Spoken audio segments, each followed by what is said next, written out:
Right, so welcome back to the Shattered Tooth, everybody. Nice to have you along again. So yes, last week George got a bit of revenge done on his behalf, I guess, and Sophia, as we're discussing, got a maul to the head, and that was the end of her. You decided to head back to Long Beach and report to the people there about what had happened. Due to some non-persuasive talks, they didn't believe you. And so they've suggested that they send two guides with you back out into the jungle. One which will escort you all the way to Carmen, and the one basically to verify what's going on there. And what it's going to amount to is whether the tentatively named group will be considered heroes or a bunch of betrayers. So we'll see how that works out. And also, at the end of last week, as you just returned from Long Beach and sorted out your guides, you found out there was a bunch of teenagers over here, like, out of their minds on something. And two gentlemen who you met before in the forest, who are trapped in a swamp, and Rafe, bless his heart, with the help of Tana, hauled them out of the muck with a rope. And I think last week, the very last thing that happened was while you were all discussing this, Udas had gone for a bit of a relaxing dip in the ocean, and then you came back and not planned or anything, you decided to plonk yourself down back into the hut where these two gentlemen are hanging out. So that's where we can pick it up from. Let's just give me one thing. Do this. Yeah, so back at Long Beach. So Udas, after Yes. maybe walking out some issues or just cooling off in the ocean, and the ocean is definitely pleasant. You could, like some oceans in the world, you could stay in there for 5 minutes before you're chilled to the bone. This is very much a stay in the water all day type of temperature. But you come back, ignoring all the rest of the conversations that have happened, and you enter and you see these two young gentlemen they're human. They look fairly much alike as the residents around here, maybe dressed a little nicer. But the deep dark brown skin, black hair, their clothes are a little bit up. There's no obvious rips in there or anything. And in the heat of the sun, they're just passed out and are snoozing in a corner somewhere. So what do, Udas? They're asleep inside, so Yep. yeah, I just I'm as far as I'm concerned, I'm just going find a place to. Is the bed available? There are Is two there a beds. Two beds. They're both taken. One was for Sophia. One was for Ma'am Tensi. There are bed rolls and stuff you could use if you like, though. I imagine Udas is not very particular about where he sleeps, but there are definitely bed rolls around. It's been a fucking awful couple of days. He wants a bed. So he's gonna go wake the closest one up. Hey, get up. No, piss off, mate. I'm trying to sleep. Get out. Make an intimidation check, Udas. First roll of the session. Let's see if you can set a tone. No. Yeah. No, I'm just not there. I'm distracted. You're There's clean tears. now. And the I'm guy clean, but the tears just- are like coming down my face. The guy is completely disinterested and curls back in a corner and tries to go back to sleep. I scream and kick the other bed awake. Oh, mate, will you stop making such a racket? I got the worst headache. And just go away. Just go to another tent. I'll give you worse if you don't get out of this bed. No, just no. Just go away. Making another intimidation check. Got this, bro. From a 1 to a 19 on the Attaboy. dice. Okay, explain to me exactly how you intimidate him. I don't know if you want to get physical or yelly. It would be it. No, he grabs, like, I assume he's wearing a shirt. Yep. And it's the back, the scrawny. It's the soft spot behind the neck of a cat. Ah, okay. Like with the shirt, he just lifts him up out of the bed. Okay, you can have the bed. Yeah, no problem. And you hear his mate in the other bed saying, "You idiot." But he gets out and he tries to make himself comfortable on the bedroll. And Udas, you've successfully acquired yourself a bed. Yep, I lay down. Okay, cool. Well, Udas is doing that. What's the rest of you doing? Did we hear any of that? Well, I heard the phrase yelling and screaming, so I'm going to say Oh, yes. Okay. Eris will kind of like pop her head in a little bit. Does everything look okay in here? Is it nobody's dead? You see Udas just passed out. It's been an emotional day, not just for him, but for everybody. And he just passed out, and you see two people you don't recognize. One on the ground in a bedroll, and another one asleep on the bed. And you have noticed while you've spent time in this village, around the heat of the sun, a lot of people just, take the proverbial siesta just to beat the worst of the sun. So it's not uncommon for people to take naps around this time.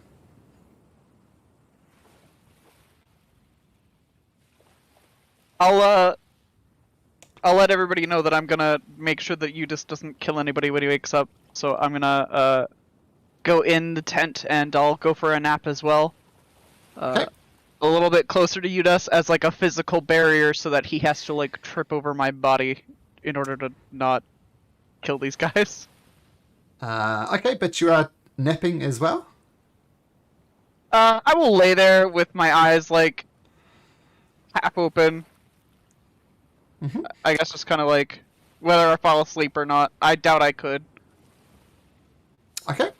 So just making sure Udas doesn't do any more skull crushing. Yes. Okay. To got random it. people. Yes. Done. So, what time is it you said? It's about noon, 1 o'clock. Sun's Okay. directly above you, beating down. It's very hot and muggy. Alright, then, Rafe take Tana to the water and wash him off and take Sal off and do that kind of stuff. Sure. Okay. Roman armistice? Sorin? I'm just gonna walk over and start talking to Armistice and make sure he's doing all right after all of that Yeah, happened I'm good. last sesh. I think we should have a word with those people we saved the other day, though. Make sure they're not going to ever sell in this village again. Especially not to kids. Yeah, I think that would be a good idea. You should probably let me do the talking though. Okay, You've been a little emotional lately. I have. I like haven't I? tap his shoulder softly. Yeah, I mean, I plan on killing them, though. Just so you know. And I just like give him a slight smirk and go like, "Of course." Alright. And then I guess I'm just gonna practice my forms or something as I wait for them to wake up. Okay. Cool. Cool. I'll lean up against like this tent, like to try and get some shade, and I'll start reading a book. Boomer does the same thing, gets under the shade of a tree and just relaxes and does the classic stare off into the middle distance look. Obviously he was probably closer to George than any of you were, so he seems to be taking it pretty hard. And finally, Soren.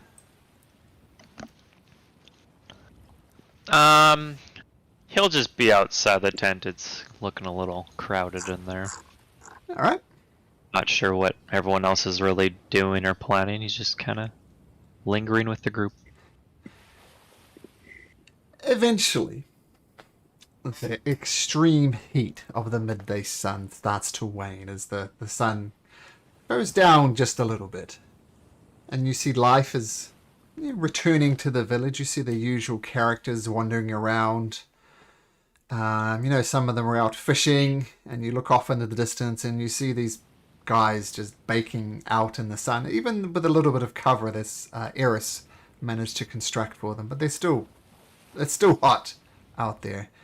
And you see some people head off into the forest to collect some stuff, some people doing a general tidy up. Yeah, just life in the village. But the two people who were in there with Udas and Eris have not emerged, even though the village is very much alive now.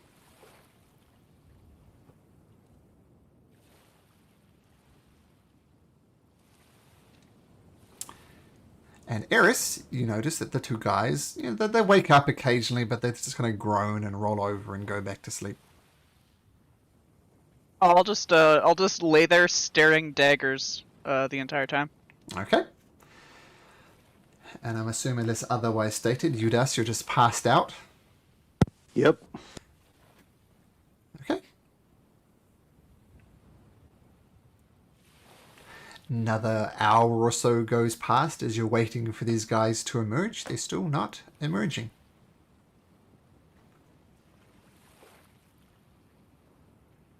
I'm gonna look over at Soren and go like, how far of a walk was that again?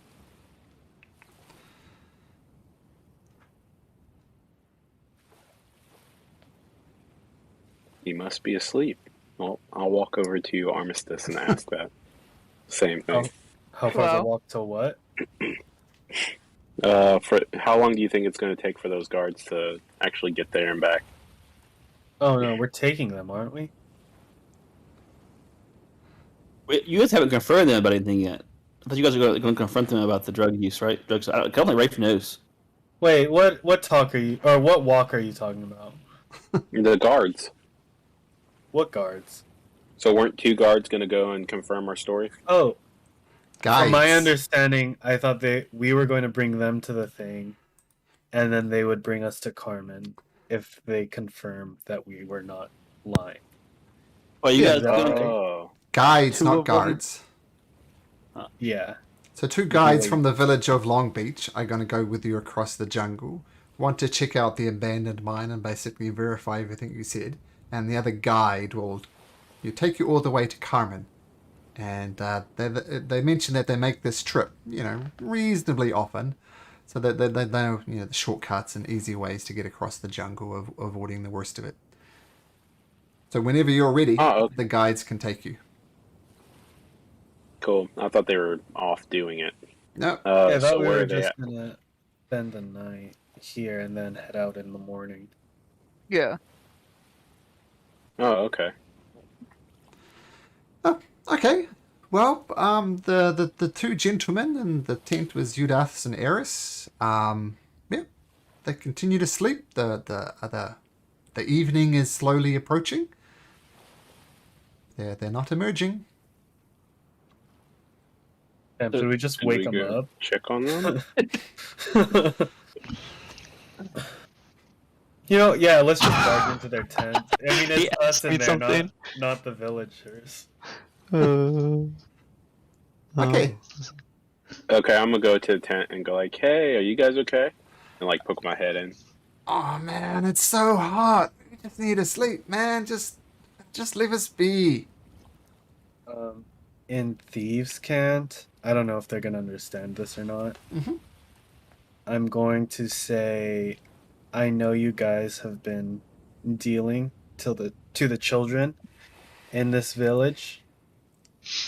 Is there any particular group you're working for? It's just dude babbling about, man. Just lower your voice. At least talk sense. Okay, I then think what my brother here means to say is he thinks that you are actively selling unwanted items to certain people that probably shouldn't be having it. Man, it's a And free we'd like to market, find man. out. It's a free market. We gave it to them for free, man. Oh, the I problem? agree 100%. I agree 100%. We're buyers ourselves. So we're trying to find out who your boss is so we can buy our own. Ah, sweet, man. How much do you want? We were looking to, probably get like 20 kilos worth. Oh, man, that's a lot. I can sell you like 5 kilos. Oh, So man, we're no. trying to. Look there, man. I don't have that much left. Tell you what, you give me 200 gold pieces and I'll give you the rest. I look at Armistice and go like, well, like that's the kind of look I give them. There's your proof. Okay, cool. So I guess I would just say, wait, let me see my inventory.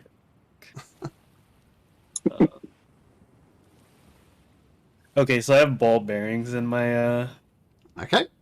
backpack. I'm gonna throw one at each of them, just to wake them up for real. Okay. Make me two straight dexterity rolls. Ooh. The one that was kicked out of bed on the ground still was a very easy target, and you clock him, and it gets him right in the center of the forward hit, and it says, "Ow, man! What the hell would you do No, that was for?" perfect. And the other guy, seeing what happens, he manages just to dodge one side of the ball bearing, and it kind of bounces off the bed. What the hell, dude? If you want to buy, just Okay. buy. Just no need to throw rocks, man. And then I'm going to just approach calmly. And then I'm going to say, you guys aren't going to be selling in this village anymore, especially not to children. Man, we This didn't sell village- anything. First one's always Cross free, my arms man. and go like, don't give it away free either. This village, the protection of the upward path. So if I ever see you here again, if I ever see you or hear word that you return to this village, we're going to make sure that everyone knows It's the last what you've village been you doing. visit. Yeah. Come And- on, man. You're not from the upward path. Who the other one? And I'm going to just slowly show my to him. And I'm gonna roll then up a sleeve say- as well. And then I'm going to say, don't make me repeat myself. Leave this village now, or you're going to be leaving in a body bag. Make an intimidation check at advantage. An advantage. Uh-huh. Oh, nice. Man, but no, shit, dude, but yeah, we'll go. We want to cross the upward path, man. You seem pretty cool, man. Would you like some? Hey, why don't you just leave the whole 5 kilos you have right there? We'll take care of that. It's only like it's not that much left, man. But yeah, 100 gold pieces. That's fair, and we'll go. Yeah, we won't be leaving you any money because we plan on destroying all of that. We're not sellers. But look, man, if we return with no gold, we're dead men. Well, maybe you'll try to find a different job. Oh man, no, just 50 gold. That covers our cost, man. 50 gold. What's that to you? Come on. If I give you anything, that just leads you to continue to do the selfish and idiotic things you're already doing. Man, How about that's- we? Probably a little bit better to be fishermen or something else along Yeah, those we'll lines. give you your lives and your freedom. So get the fuck out of here. Okay. We'll turn around. Good leave. Fishermen, you say? Yeah, we'll be fishermen. Can we have some Yeah, gold, I like like for the a sound of boat that. or something? now. Get the fuck out of here. Can we at least? We'll just take some food and we'll be gone. And they start rummaging around the old tent of Mam Turnsie looking for some food and supplies. Yeah, they just still have to get us back, man. I'll say, yeah, you have 1 minute to scavenge for food in this tent, and you can leave.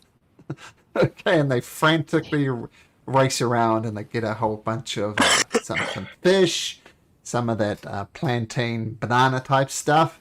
I grab it and say, okay, man, so what's your name, man?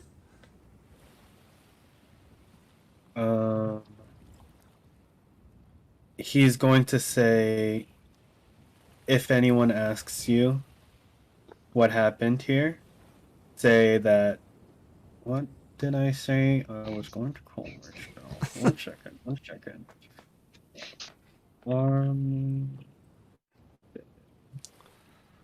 Okay, he's gonna say, if anyone asks why you were run out of Long Beach, say that Murcielago has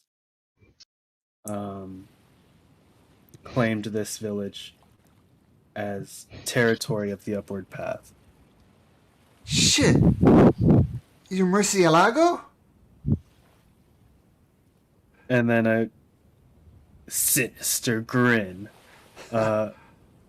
stretches across his face, and then he just says, "Yeah, no, Oh, get shit, the man! fuck out of my Shit, face." man! You should have said, oh, shit, sorry! And they just dash out of the tent carrying as much fish and this banana starchy thing with them, and they rush off into the forest. Huh. I'll start Well, picking that up the was drugs, interesting. and I'm going to take it out to the ocean, just start tossing it into the ocean. Eris will get up off of the floor and go into the bed that is now empty. That was an odd altercation to watch, but you know. No, didn't notice you were here.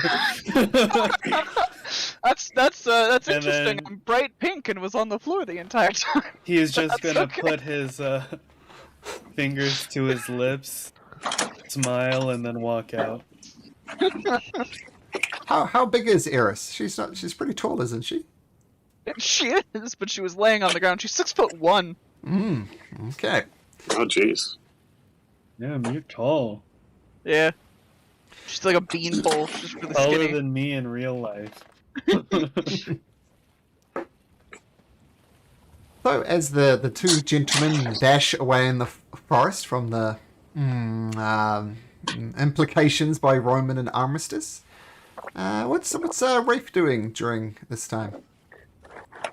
And he took care of Tana, he broke him off, did all stuff like that. He's going to find a palm tree somewhere and tie him up.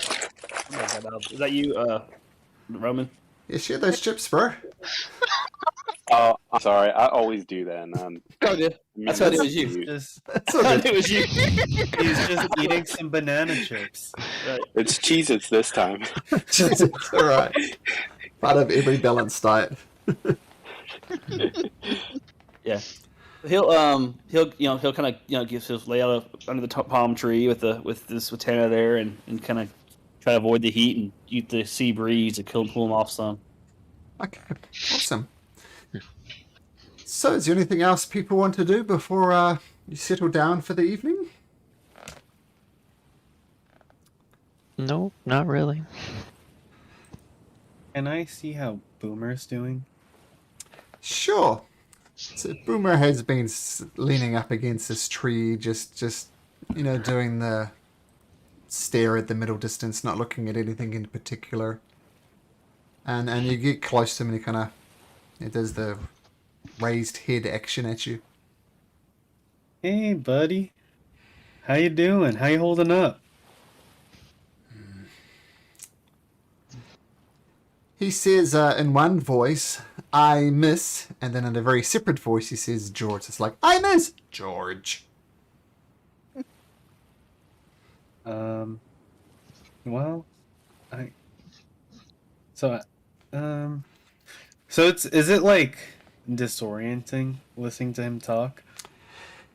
Yeah, because he doesn't have a voice of his own, like like when he was perfectly mimicking George before, and it was quite eerie, and it's a little disconcerting because he's saying like phrases that in different voices. It's a little off, but not terribly off-putting. And does it sound like he's like speaking his own thoughts, but it's just coming out like broken? Yeah. Okay. Yeah, that's yes, definitely speaking his mind, but it's coming out in a very broken type of common. Like if he has the phrase to use, he would use it, but I don't think he's ever heard anybody saying "I miss George" before. But he's heard people saying "I miss," and he's heard people say George, so he constructed a sentence that way. Okay. So I'm just gonna ask, so how did you two meet? Like, what's the story there? Through some various sounds and voices and various things. He says they met in Carmen. George was an orphan, working on the street, doing it hard, and that they got involved with kind of like a bigger guild. And all the money they went, well, a lot of it went to this one particular gentleman who was a bit of a drunkard and was using all the money that the beggars gave him to basically get hammered every night. And eventually George said, this is not the life for me. And they snuck upon a ship, hoping to go anywhere except for Carmen. And obviously this ship sunk, and they're adrift on the sea, which is where you met them. Okay, and now I'm going to say we're heading to Carmen now. Is that going to be a problem for you? Shakes his head. Okay. And then I'll just say, be strong, friend. And I'll leave him to his thoughts. Just before you go, he places a feathered arm on your shoulder and says, "Friends," in exactly the voice that you used. And I say, yes, friends. And I walk away. Cool. Okay, so eventually night comes. You settle in the various, I guess, host families that you've had before. And the morning comes. And there's, as promised, two guides come out and introduce themselves to... Ooh. Right. And they introduce themselves to say, "Hi, my name's Kai, and this is my friend Zane, and I believe you're wanting to go to Carmen and stop by my mine along the way. Is that true?" Correct. Well, we're ready when you are. I mean, best to travel as much as you can, and there's the relative coolness of the evening, of the morning. So if there's any goodbyes you want to do or anything, I guess now would be the time. Oh, I'm gonna ask that one lady if she has any more of the insect repellent. Oh, yes, Dolores' efficient treatment, the DEET, absolutely. And she provides all of you with sufficient DEET to avoid the worst of the mosquitoes and other Thank you, parasites. miss. Anytime. You're a friend of Long Beach, and don't let what Brandon tell you. I know you guys have nothing to do with it. I mean, everybody suspected Sophia from the start. I mean, Ma'am Tensi was missing, was dead, and Sophia was missing, so not surprising to me that she did. I didn't think she'd be so extreme, but no surprises. But anyway, good luck to you, and may the insects never bite again. Good luck to you too, under the rule of Brandon Lopez. He's not. I don't know who I'd prefer, to be honest, Ma'am Tensi or Brandon, but we'll get by. We always do, God's willing.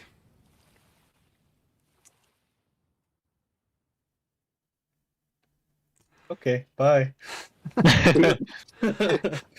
Smooth. So with the aid of Kai and Zane, both of them, just typical village lads, early 20s, and dark brown hair, the dark brown skin and the black hair streaked with copper rusty type of colour, you head off into the jungle, leaving behind Long Beach, for now at least. Maybe you'll return one day. Forever. And yeah, so you head back out into the jungle under the very, both Zane and Kai, they're very confident, and they lead you through things. And they start explaining, some bits and pieces, and they even go so far as to draw you a nice map of Boothwyn Island. And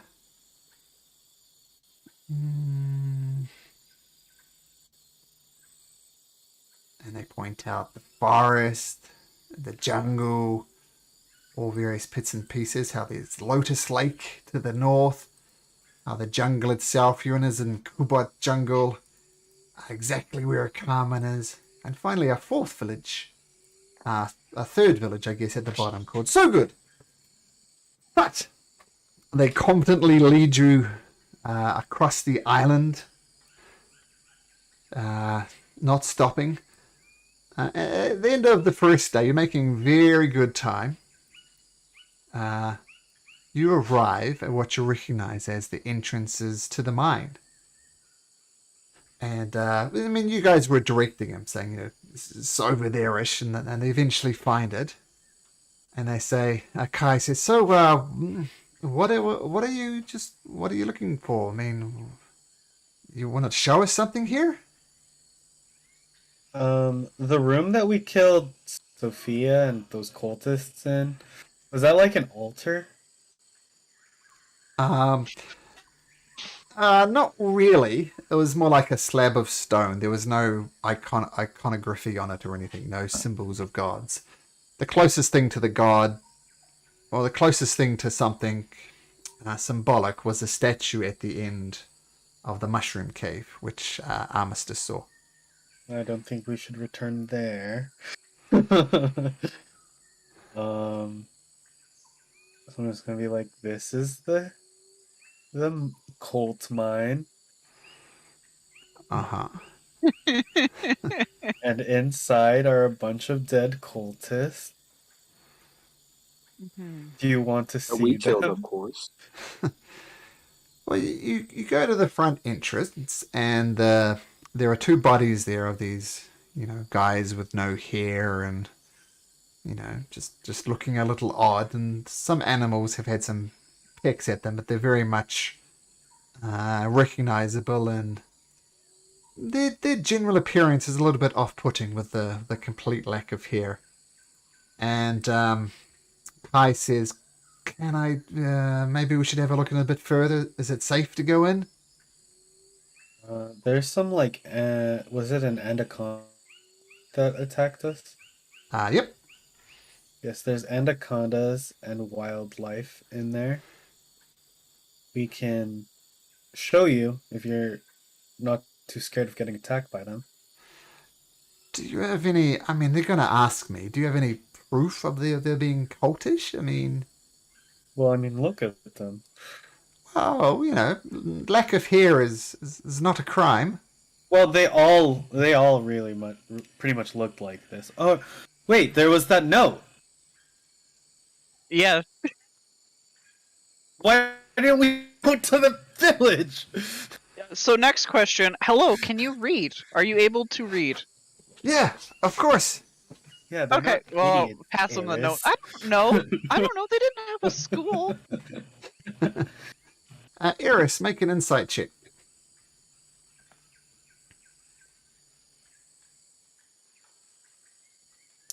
Yeah, they can't read. They're obviously too embarrassed to say it, but they hold it up and they They scan like right to left. You can see them kind of. That's what picks it Um, up. They're kind of reading backwards. Yeah, Eris will purposely like hand it to them upside down. they they don't turn it up the right way, and they're Yeah. reading backwards. Common is read left to right. I imagine some other languages Oh, like Arabic is right to left, but this one is definitely left to right. And they don't have a You guys are clue. pros. You guys are definitely doing it the right way. Yeah. So what did you guys summarize? I mean, this is a long journal. It's going to take us a while to read it. What's the summary? It details the tenets of this cult. They follow Helen Groon. Who the hell's Helen Groon? Do you know? I don't know. Okay. Yeah, we got that. What else did you read? They follow also. They're trying to give power to the bound one. I don't know who that is, but he sounds creepy. And he's waiting, and they're waiting for Epoch of Ends. The Epoch of Ends. Well, man, You know what that means? Nah, it sounds like some fucked up shit, though.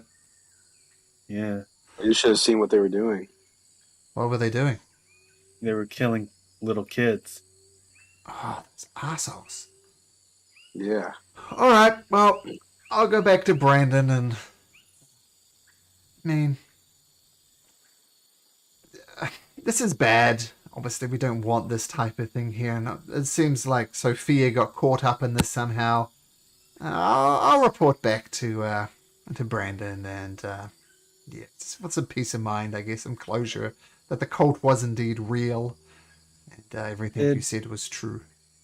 Did the cult have any like special symbol or emblem on them? You saw it in several places, like even some on their clothes, just a big red slash. Okay, Like a I'm dagger gonna or draw slash. that. I'm gonna draw that on a piece of paper, Mhm.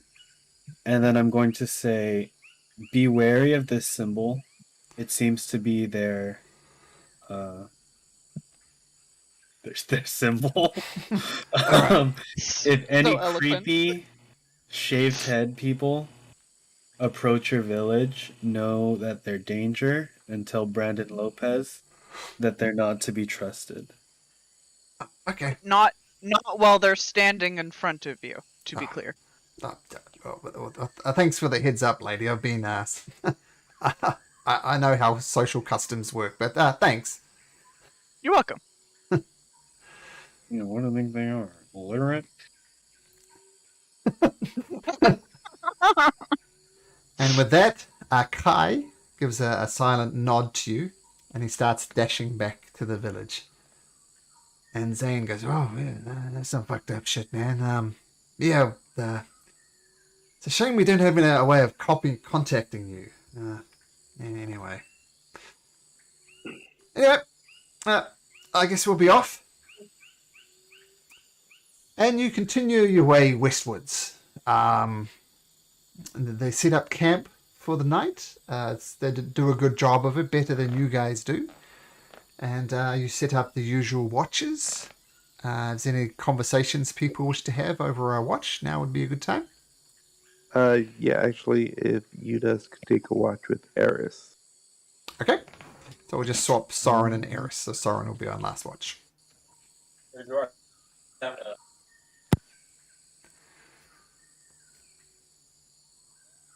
Okay, so Eris's and Udas's shift comes about. Oh, okay. You're up, bud. I'm sorry. I was waiting for first watch. So Udas would just sit across. I assume we have a fire going, fire from Arius, and say, would it be okay if I painted you?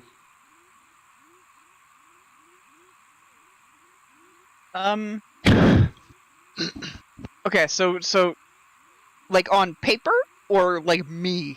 Because there's like a line between the two. On paper. Okay. started one before, but it got ruined. And well, that was before I knew you. I thought I would ask this time. That's fair. That's fair. It's the first time I've heard of somebody painting me when I wasn't paying attention. But yeah, sure. I guess, yeah. You're very weird looking. No, like I mean, it's just I, he would never have seen something like you before. Thanks? I think the word that you're looking for is exotic, but you know, I don't think you read too much, so I'll give that to you. Weird is okay. It was a compliment. I'm sorry. Yeah, words not really what I'm known for.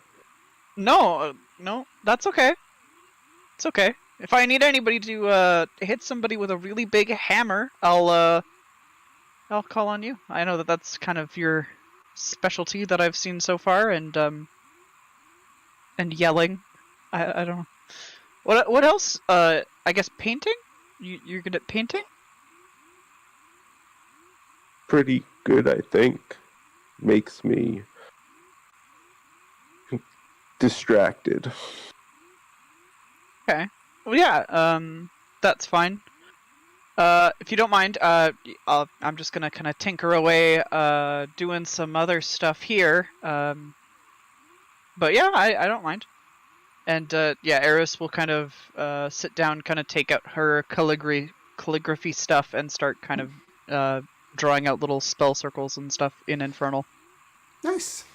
Cool. And Udas will do a painting of her in his notepad.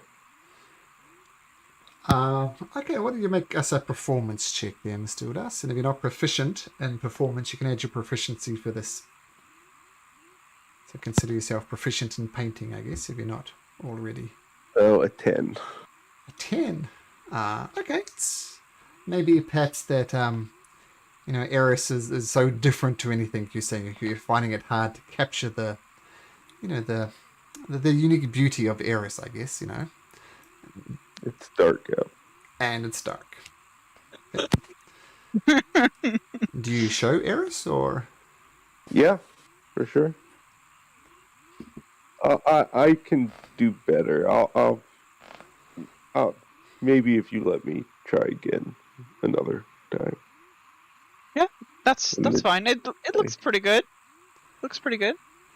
That first one was so good, I'm telling you. And he'll stare daggers over at the sleeping Roman and just stroke his maul. Looking at Roman. Eris kind of sweats a little bit at that.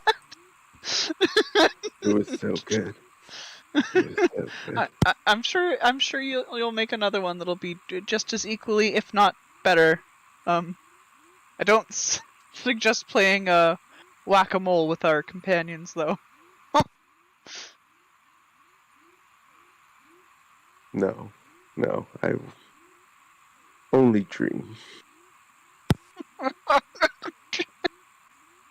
Okay.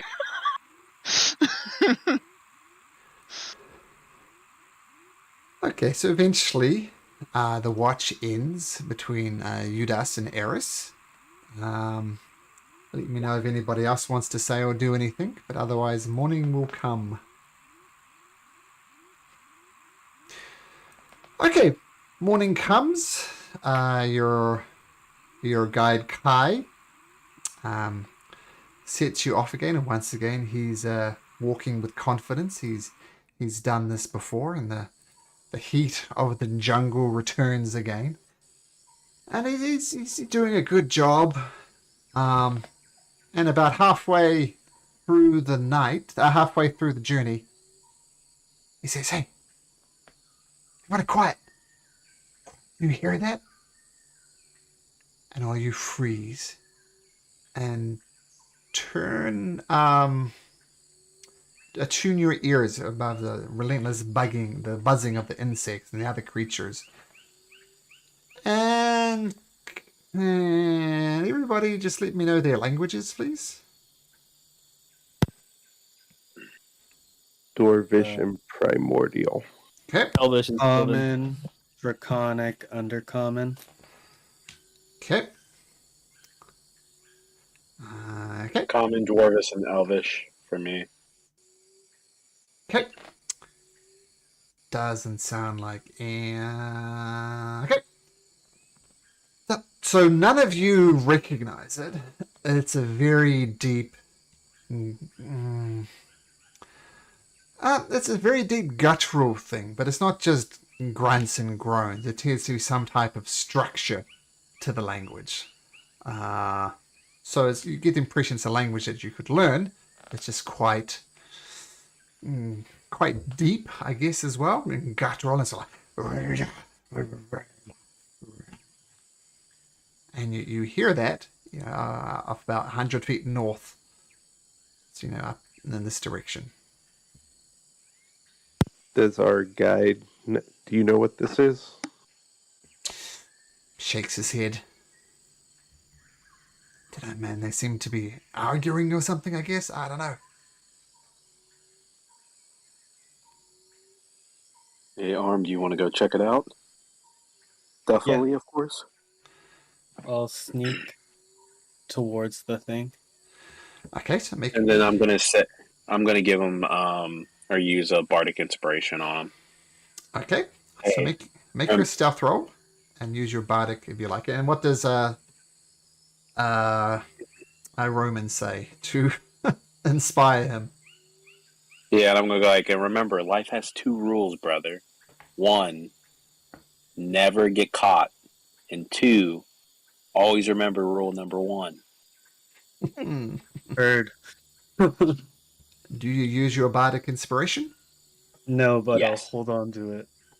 It's a D6 now, right? D6 for bardic inspiration. Yeah. Yeah. Okay. Eventually, that'll find its way to a D12. I think it kept that. Anyway, so Armistice are creeping through the jungle in the slightly unfamiliar terrain, but you still do a good job.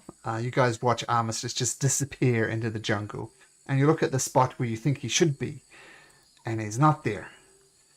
And what you see, Armistice, you see a clearing that has opened up into the forest. And you can't help but think back at George. You think, man, this would have been the perfect place for George. It's a rare type of opening in the village. And you see a cart there. It looks as if horses would have been attached to them at one point, but there's definitely no horses attached to it. And there are 4 creatures around it, kind of seemingly bickering with each other's. These things are a good 7 feet tall. They're definitely humanoid.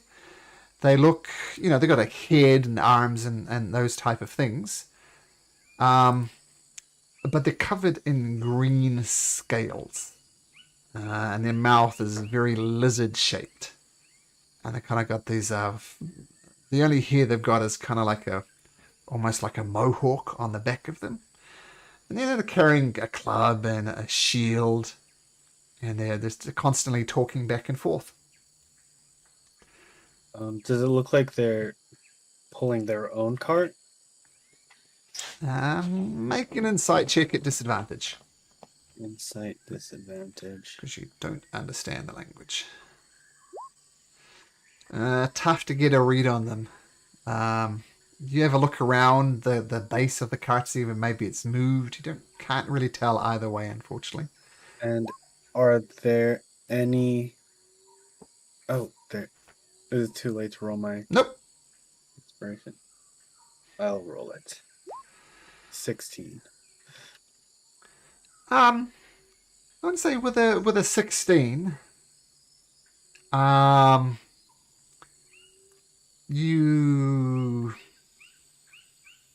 they're not familiar with how a cart works as such. They're confused by the technology. You see, at one point they try and grab one of the places where the horses come, and they kind of push it, and it ends up just going in a circle, and they shrug and continue to kind of bark this weird language back at each other. And are there any signs that they killed someone for this? Make a perception check to see if you can spot any recent signs of battles on, like wounds, cuts, covered in blood, and they seem pretty clean. Okay. Like, I mean, you do see scars on them. They've obviously battled at some point in their life, but it's not a recent battle. I guess I'll just head back and tell them what I saw. Okay. There could be valuables in that card. Did you see anything that looked like it'd be valuable? Cart was covered, so no. No. But there could be. And they're just some dumbass monsters, so. Yeah, well, you know, the way it sounds to me is we should definitely help those idiots with their cargo. I mean, they're not monsters. And by help, I mean we should kill them and take their stuff. They have a language, That's so they're not monsters, they're people. But, I mean, they stole it. So, Well, monsters can still speak. yeah. Either way you go. If you guys don't want to loot the card, I'm fine with that either way. Yeah, I can actually be convinced either way. Because they stole it, right? So you think?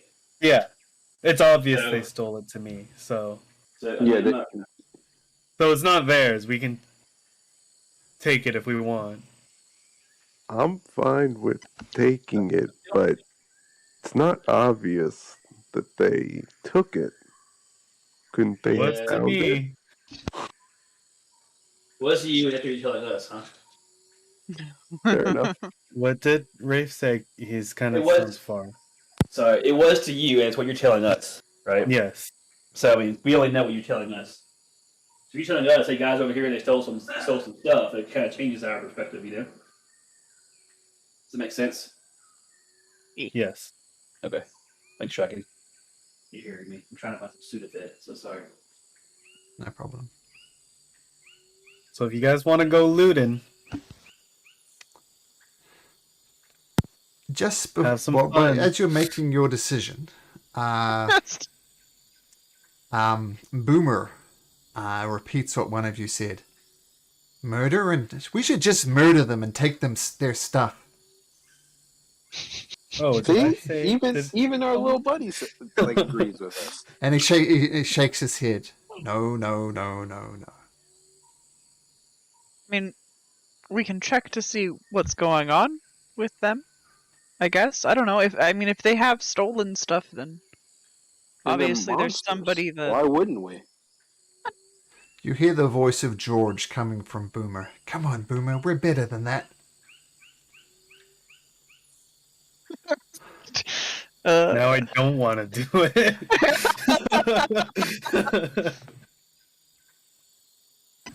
Soren's with Boomer on this one. Eris will just start walking over in that direction. Towards the cart? Yeah. And she'll just, once she's kind of within range, like, we can still hear them pretty clearly, right? Yeah, well, when Akai pointed it out, you could hear it, and now that you can hear it clearly. It's plainly a language you don't understand. But if you move closer, it gets louder, and now there's a louder thing that you don't understand. I'll just yell out, hello? Can I follow her, but stealthily? You can certainly Where's try. our Following. I'm just following. So Udas and Eris our going cart? through. Armistice is ducking behind, keeping out of sight. Rafe? Staying close enough to run and aid if they have problems, but he's not trying to lead or he's trying to be close enough that he can get there from the need. Makes any sense. Okay, and Soren?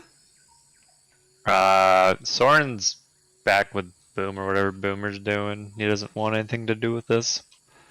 Boomer's up there with Eris. And, Oh. he doesn't have his crossbow drawn or anything like that. He's just, he's just being casual. And it seems well. as you're leading this merry group. Eris, what do you do? Oh, you said hello. Yeah. And these four creatures, they they instantly go towards you. They have their clubs near them, and they have a shield and fairly basic weapons, and they look around you and say, and they say in a very labored type of way, "Shinies?" Oh, that sounded like Bert too much. "Shinies?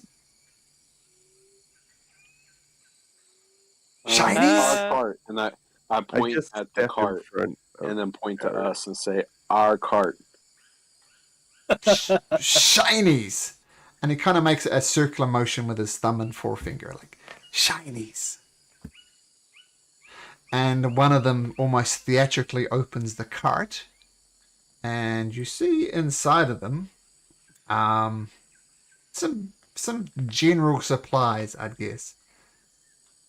And now that you've all gotten a better look at him, I can say one thing I forgot to say. Strangely enough, they're very human clothes, like almost like clothes that a noble would wear. And you know that a creature like a lizard wouldn't normally be seen in this type of clothing. It's just odd. Strikes you as odd. I should have mentioned that before, sorry. But they are, doing a circle motion. "Shinies!" And then he waves his hands across the cart. "Shinies?" They're Approach. they're merchants, I think. Yeah. Just, No, they can't even not- make the cart not- roll. not- They took this stuff. I don't know. Look at their outfits. They're all dapper and stuff. They might You have found just it. walk Yeah, to the They cart. just got dressed in the people's clothing that they stole it from. Or they found it. I mean, does it look like their clothing fits them? No, not at all. Poor things. Yeah, they're clearly just like impressed and like, oh, we should wear this. I'm gonna pull out a gold coin and go like, "Shiny?" "Oh, shinies, Shake it. yes!" And he brings Shiny. out a Oh. shield. "Shiny! Shiny?" Holds out his hand, I give him the gold coin. and he gives you the shield. The crappy shield. No, it's a perfectly functional shield. Can I look at it and see if it does anything or is any good? Make an investigation check.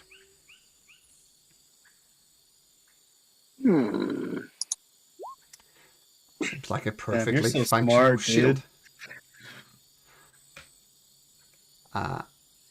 What was that, sorry? Oh, nothing. Oh, okay. And then this one of these strange folks bring out a bunch of leather armor, and he says, "Shinies!" And he holds out 5 reptilian fingers. "Shinies!"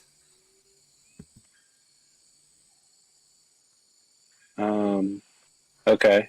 I will give him 5 shinies for the leather armor. What type of shinies do you give him? Can I give him 5 silver shinies? "Shinies!" And he hands you the leather armor.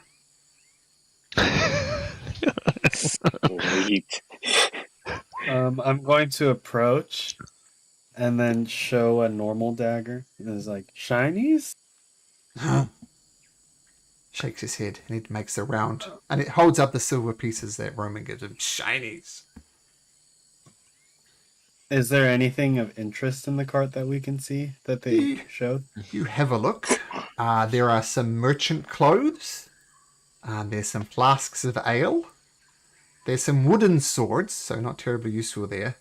And the aforementioned shield and leather armor. So the stuff that remains, I guess, are merchant clothes, flasks of ale, and wooden swords. And then I'm gonna point at the clothes. "Shinies?" And he holds up both hands, showing you 10 fingers. "Shinies!" I'll throw him 10 silver. And almost a guttural laugh of glee as he grabs the 10 shinies. Udas is going for the flask of ale. And he flashes 20 fingers. "Shinies!" Man of many fingers. Sorry, just saying. I know what you meant, though. I'm not sure what I said, but yeah, he wants 20 shinies. He'll get 20 copper pieces. Shinies! Grabs them up and hands you the flasks of ale. Wow. All they have left is the Wooden wooden sword. swords. Mm-hmm. How many wooden swords are there? 5. I will point at one wooden sword. 10. How's that? 10 fingers. Shinies! Ooh, that's a steep. I just realized how poor my character is. I have 1 silver piece. Is that 10 copper pieces? Yes, but it's 1 shiny. I'm going I can't to- even afford a wooden sword. Point at 2 of the swords. 10 shiny. 20.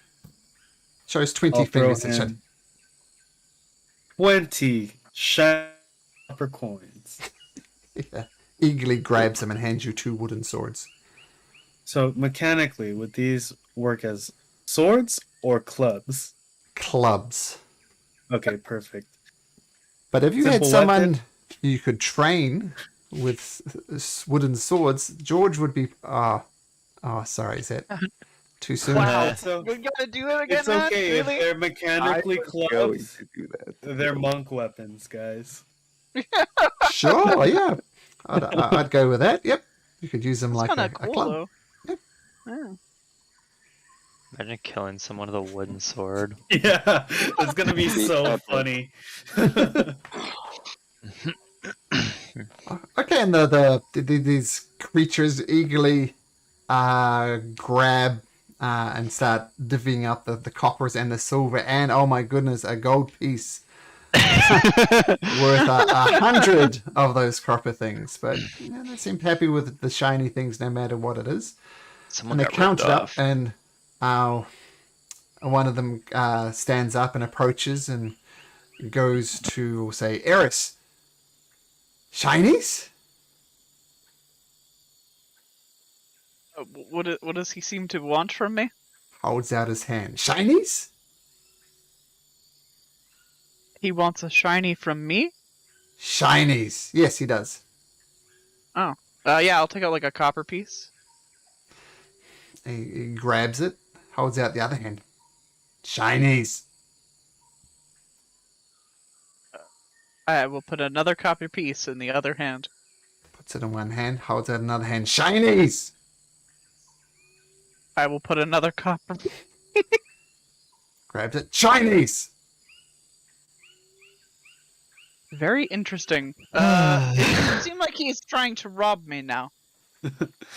Make an insight check at disadvantage.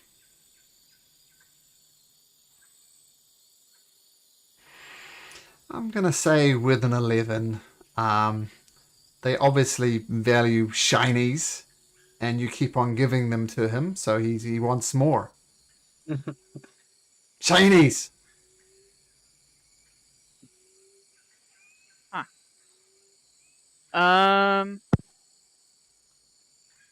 Do they seem to have any interest in the cart while all this is going on? No. They're greedily going over their shinies, and one of them is talking to Eris. So no. Alright, Udas is going to try and walk away with the cart. Make me a strength check.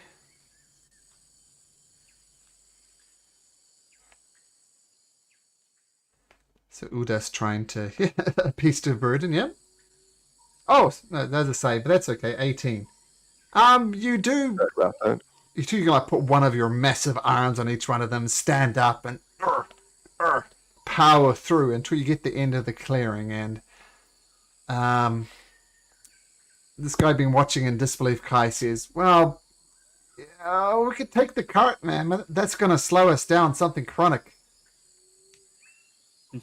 Chronic.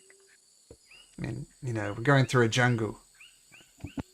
Not sure how this cart got here, but we could take it to Carmen if you want, but it's going to add days to our journey." Yeah, we should leave it here.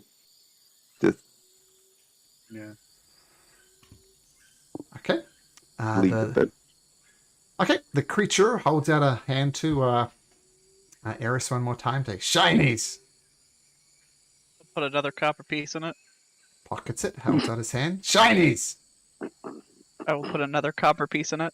Grabs it. Shinies! Is this like showing that it is stopping at all? Oh, no. You keep on giving him shinies. Why would he stop? Soren's gonna hold out his hand to Eris and say shinies. And then I'm gonna do it too. Shinies! Shinies.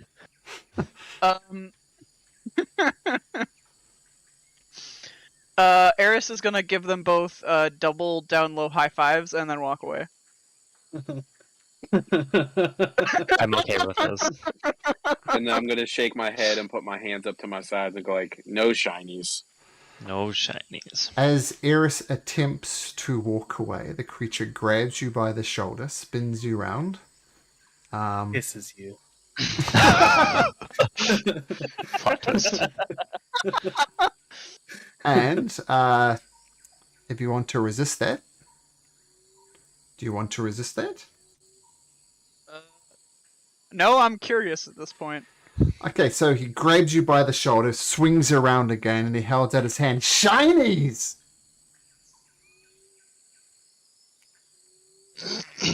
No I will- shinies. Yeah, I will hold up empty hands. Just like show him that hands are empty now. Okay, he looks at the pouch or coin purse, whatever it is, where you're grabbing shinies. Shinies!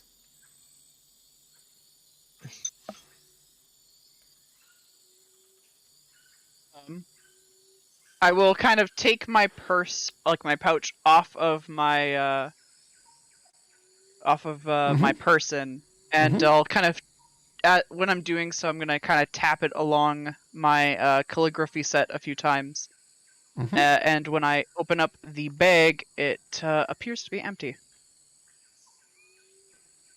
Is it empty? I'm using my magical tinkering because I can change the way that things look, like a static visual effect. Nice. So it looks like it's empty. Okay, so with a little bit of sleight of hand, you show him an empty coin purse, and he grunts, and he goes back to his buddy and starts counting up the coins.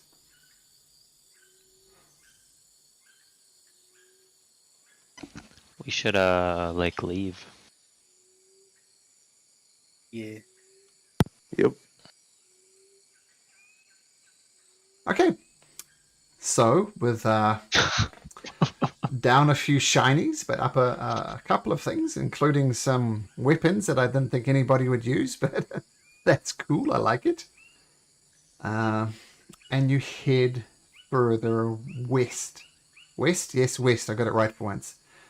Through the jungle. Towards the end of the second day, you finally make it to the outskirts of Carmen. On one of the major, there's some roads now that a little bit have gone into the jungle, but there's like definitely a clear path into the township of Carmen, which we'll get to in just a second. But you see, there are two guards, I guess you could call them. They're both human, and they've both got a set of chainmail and over top of leather armor, so leather armor topped with chainmail. They've got a sword, an arrow, some arrows, a bow, a shield, and you also notice a baton at their side. And they're wearing a cloak over the top of it, and the cloak is blue and gold.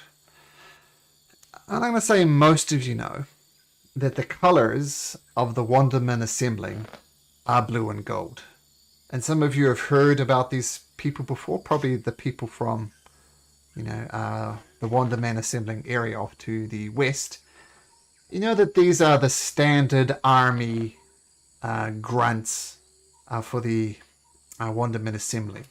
And they call themselves the Assembled. That's the rank of them. and they're standing there, and that they see you approaching, and they kind of beckon you over. And Kai shrugs and says, "Shall we?" Yeah. We Do shall. we have to? Unless gonna you walk want to get onto forward. the bad side of the assembled, they're not a good group. You know, just it's a game. We'll just play the game. It's fine. I'll walk Game. forward. Okay. So it sounds like Grafe's hanging back. Is anybody else hanging back? Soren will go up. Yeah, I'll go up. I'm bright frickin' pink. Yeah, I'll go Udas up as well. will go. Okay. Okay. Come here. Come here. I need to talk to you. What is the problem here, sir? There's more problems going on than you can possibly imagine. But regardless, I have a job to do. The tax for entering Carmen is 2 silver pieces each. So I'll need to count you up, including your guy. Oh, there's 8 of you, isn't there? So there's, including Boomer, 8. Yeah, that's going to be 16 silver pieces for all of you to enter. When did it get so expensive? It's entry tax, my friend. So every time we come in, we have to pay this amount? No, just the first time you come here. It's fine. Well, Our I guide just has- was here a week ago. Why would I have to pay again? What's your name, friend? My name is Roman. He goes through a ledger. About a week ago, you Last said? time I was here, yeah, but last time I was here, no one made me pay. Don't know what you're talking about. I've seen no mention of Roman. 16 silver pieces. Our guide has been here many times, he said.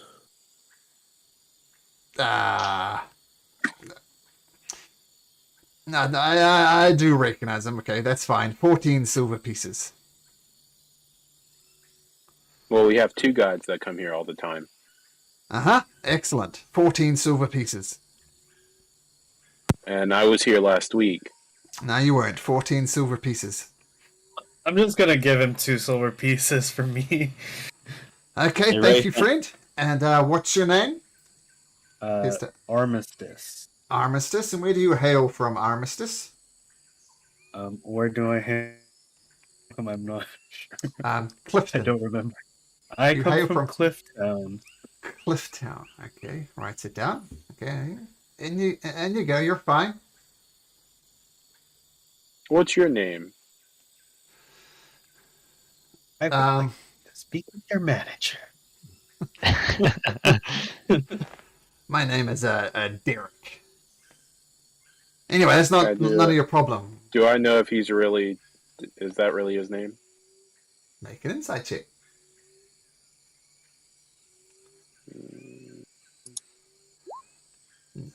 Yeah, Derek didn't give his last name.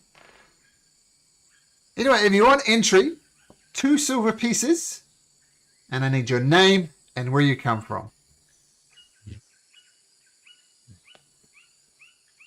Why do you do this? No, that's what I do. I just have flowing orders. If you're not interested, then just head back into the jungle. I don't care. I don't care. Is this the only entrance into the city? No, but a quick glance, you see there's other entrances to the city, and there are guards posted at all of them. It'd be very hard to go into the city without attracting the attention of a guard.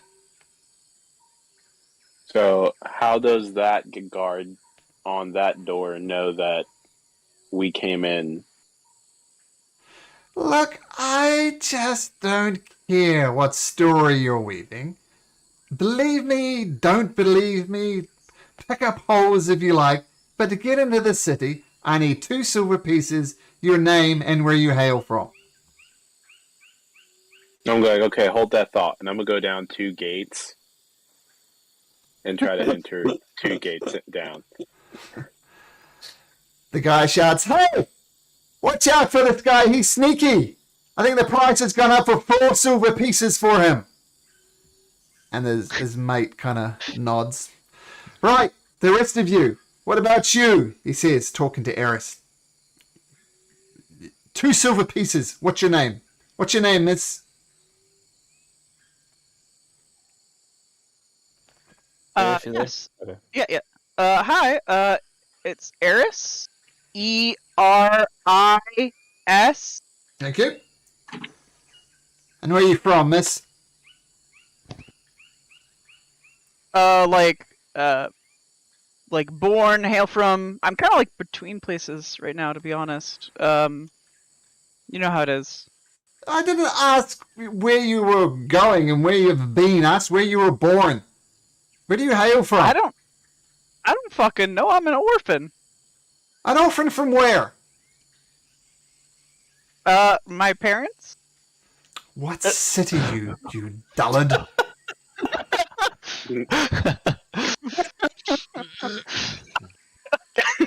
Sorry. I just have to laugh at that. Gee, that sounds like something Eris would sure know. Just give me 1 second while I pull up my doc because my brain has gone awry for a second here.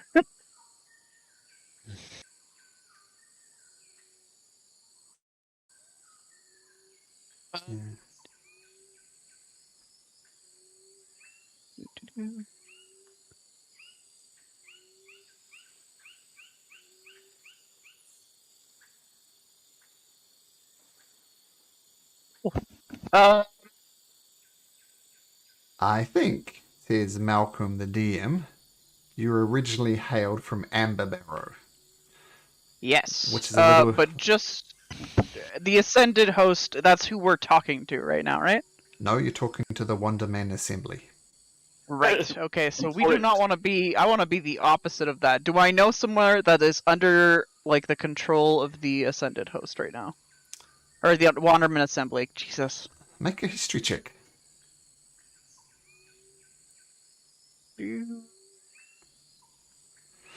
Ah, yeah, Clifton would be the obvious one. The capital city there. Yeah, it's I'm from Clifton, I think. I don't know. Make a deception check.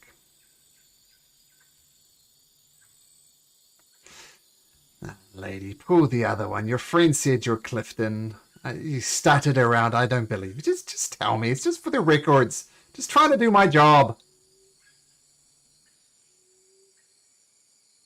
Do I know any tiny town by Clifton? I think with a history check of that, you probably do. You could say... thought I had this down. Actually, what I can do...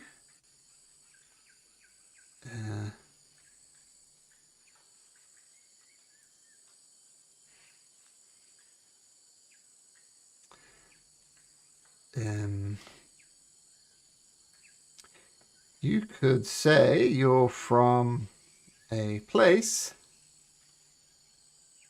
My document would update, called Still Rock.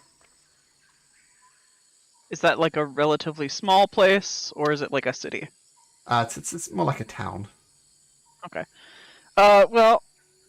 Still Rock, I guess more specifically, I just assumed that you would prefer the larger city, but yeah, sure.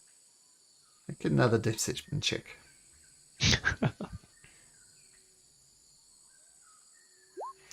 Oh. Fine. Okay, so Eris from Still Rock. Got it. You give him 2 silver pieces? Yep. Okay, cool. Goes towards Udas. What's your name, friend? Frost Jammo. Deception check.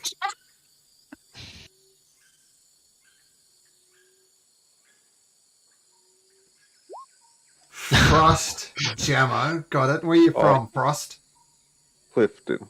Clifton. Got a bunch of Clifton people here. Fine. And do you give him 2 silver pieces? Yep. Okay. That's a mighty fine steed you got there, friend. Where did you get that from? To Rafe, Um, obviously. Yeah, Rafe. He hands the silver to Soren to hand to him from he's about the back of Tana. And he says, I'm a traveling mercenary. I'm from most recently from Clifton. Most recently, what about before that? I travel all over. I'm a traveling mercenary, so I've been all around. And so despite the handling of coins, he comes up and says, why don't you get off that horse, friend, so I could talk to you face to face? All right, Rafe gets down. Okay, so, Clifton, wandering mercenary, okay. What's your name, friend? Rafe. Rafe. Make a deception check at advantage, as most wandering mercenaries kind of what you are at the moment. So there's quite a bit of truth there, so yeah, at advantage. Oh, man, natural 20s are coming out. Okay, Rafe, Clifton. So you're all from Clifton, it seems. What about you? Pale one, looking at Soren. What's your name? I'm not pale. My complexion is wonderful. Oh, you look a little pasty to me, but who am I to judge? What's your name, You look friend? pasty. I know. Try to keep in the sun as much as I can, out of the sun. What's your name? My name is Neuros. Neros. Oh my god. Deception? Yes. I mean, it's not wrong. It's just backwards. Oh. That's true. That's true. Neros. Where you from, Neros? Clifton. Clifton. Good. I've been to Clifton many times. What's your favorite in there? The one with the horse. The proud stallion. Ah, the lucky horse. I've been there many times myself.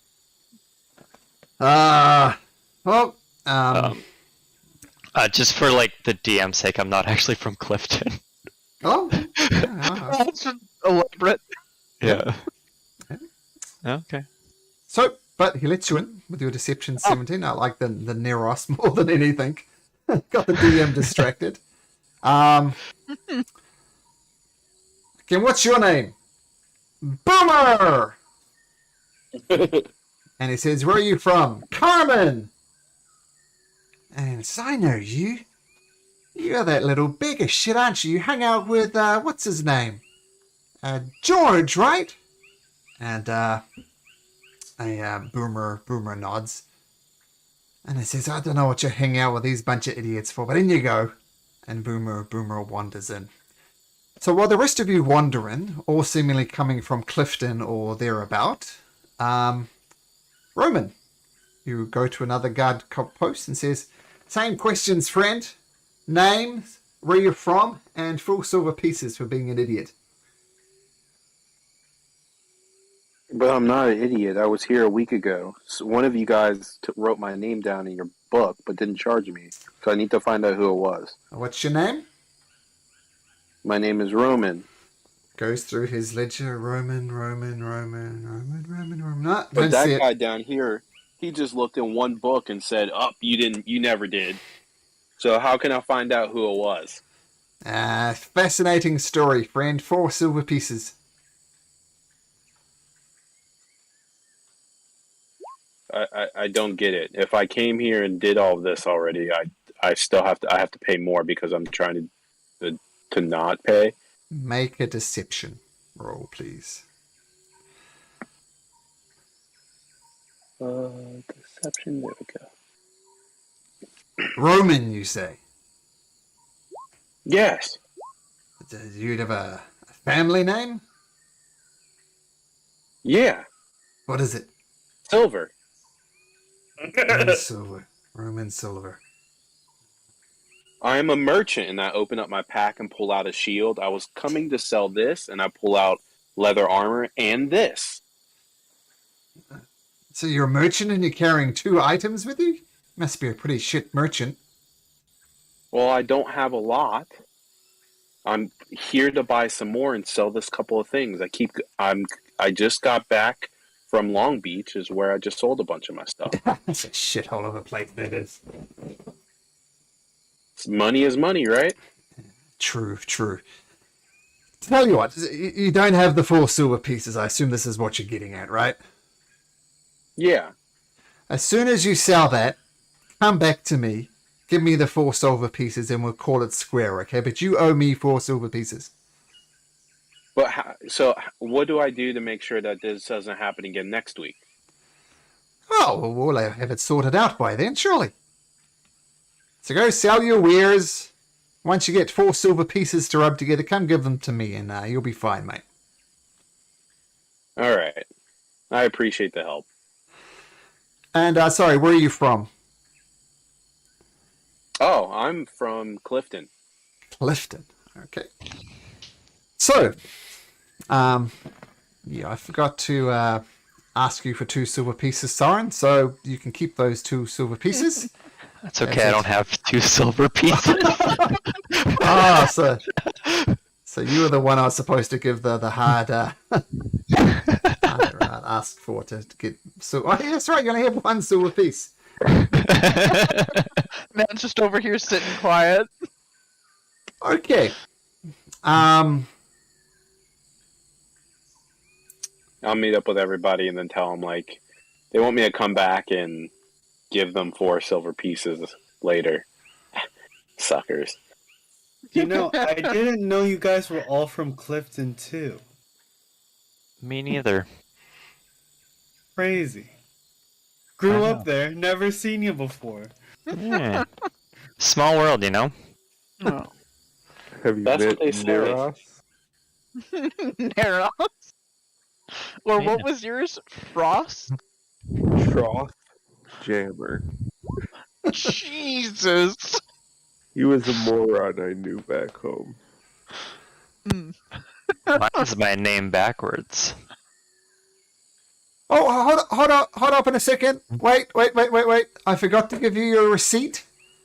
And he hands you all a receipt except for Roman. He gives Roman a nod, but he hands you a receipt anyway. Don't forget, right? Don't forget. Oh, yeah, I'll be back. Cool. I trust you. Don't know why, but I trust you. What's your name again? Derek. Derek. Yes, I will remember your name and come back to you. What time do you get off today? Sundown. Oh, perfect. Okay, I'll be back by then. Excellent. So just there- take these receipts to Winston Bellow, the Captain Winston Bellow up in the castle up there. And you do see, I'll give you a description of Carmen. Up Hey, sort Derek. of. Oh, yeah. Is this Derek or have you moved on? Because I want to ask. Yeah, Derek. sure. What's up? You said you got off this evening, right? Is there a good place to drink around here? Oh, we have 3 good places if you're looking for that. What's your favorite place? Well, what type of thing are you looking for? You're looking for a quiet place to get hammered, a rowdy place, a place you're likely to get punched in the face. What type of That place you're one. looking for? Start a fight. Smiling Axe Tavern is the one for you. You should meet us there when your shift is over, and he can give you the money then. We'll see. I'll buy you your first drink. Perhaps I'll see you there at sundown then. Got to get back to work. So yeah, just take that off to Winston Bellow, and that'll be good. He likes to check all new arrivals coming into the city. And he points out this castle. It's got it's kind of like a big gate around it. 5 kind of turret things, like watchtowers almost. Things 2 stories high. It's got a big gate at the front of it. And you look around. This is a far more advanced city than Long Beach was. At a rough guess, at least 1,000 people living here. You see the Smiling Axe Tavern, and you see two houses stand out in particular. They almost look like gated compounds, and they're kind of up on the hill, not that far away from the castle. Apart from that, the city is kind of made up from just rough brick houses with just dirt floors, thatched roofs, that type of thing. You see there's a central plaza with some various merchants and stuff around there. There's a whole lot of people wandering around in the plaza itself, selling fish, the banana fruit, all sorts of stuff like that. You swear you can see a smithy down there as well, an alchemist, a general goods store. Yeah, and you've got these receipts. And Derek, before you go, just make sure you see him before sundown. Just, yeah, it'll be fine. He just likes to check on new arrivals. Okay. Like interview us or just chat or what? All of the above. Okay. Now, I just gotta warn you, if you don't meet him, well, actions will be taken. Just go meet him. It's not hard. It's just an So introduction. it's a mandatory thing. Yeah, mandatory. Yep. Okay. I am a law-abiding really citizen, weird. so I will do it. Excellent. And what do you do?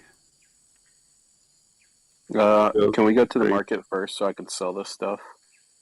Sure. So you head off to the market, and yeah, there's all sorts of people selling bits and pieces there. A lot of people yelling, doing commerce. Place is abuzz. Can I quickly grab Roman off to the side for a second, Sure. as I see him kind of walking over towards the market? Hey, you're gonna sell all that stuff there, Roman? Oh yeah, I plan on it. Hey, do you mind if I maybe, do a little bit of a touch up here and there on a few of the pieces, and you give me a little share of the cut?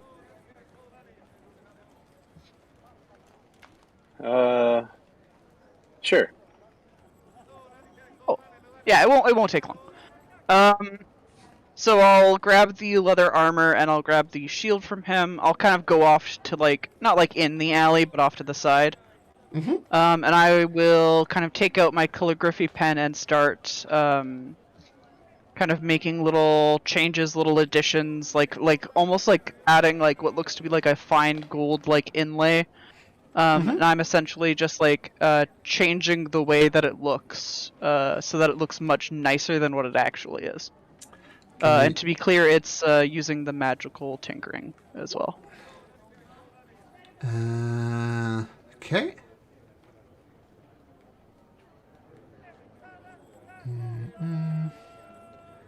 Okay, so it lasts indefinitely.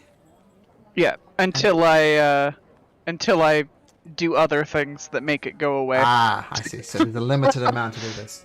So you're basically using your calligraphy tools to make it look like a gold, like swirls and stuff and patterns on the leather armor. Yeah. Okay. And I'll do the same sort of decorative look on the shield as well. Okay, so even without a roll, looks fantastic. Yeah. Okay, and I'll hand it back to Roman. Okay, the leather armor Really? looks much more expensive. Really good job. And then I'm going to also cast Silent Image on it Okay.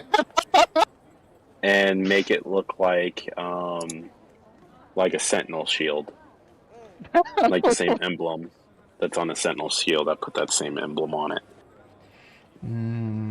What symbol would that be? I can find out.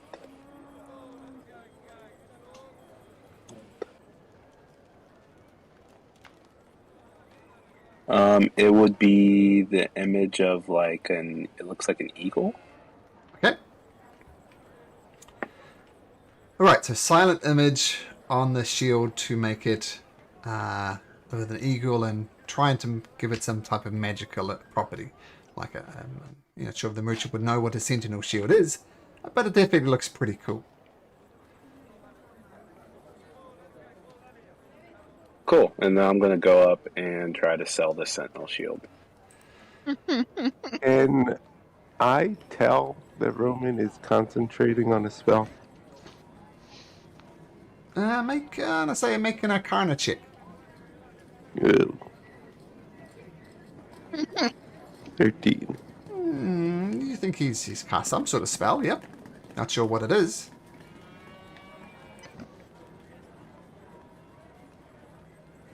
Okay. Suspicious. Okay, so the most obvious place to sell this you think would probably be the general store, which has a large sign above it, Carmen General Store. And you go in there, and there's a couple of dwarfs there, and you hear one and say, "For God's sake, will you just stock the shelves, woman?" And you hear another voice come back, "God damn it, just do your job, shut up, I know what I'm doing." And all of a sudden, one of the dwarfs says, "Oh, sorry, didn't see you there, sir. What can I help you with? Welcome to Carmen's General Store." And I love some authenticity out of a place. It really warms my britches. I have You a hear couple that? of items I Be authentic, you idiot. You'll get places. Just be yeah. authentic like me. God damn it, Ron. Shut up, you're with a customer. Oh, sorry, my brother's an absolute idiot. What can I help you with? Yes, he is, and you are absolutely lovely. But I would, Sarah, I'd like to sell I'm this. lovely. He thinks I'm lovely, and you're an idiot. Shut up. Absolutely gorgeous, by the way. Flattery will get you everywhere. As I have been told. But I'm trying to sell this Sentinel Shield and this leather armor. Sentinel Shield, what does it do?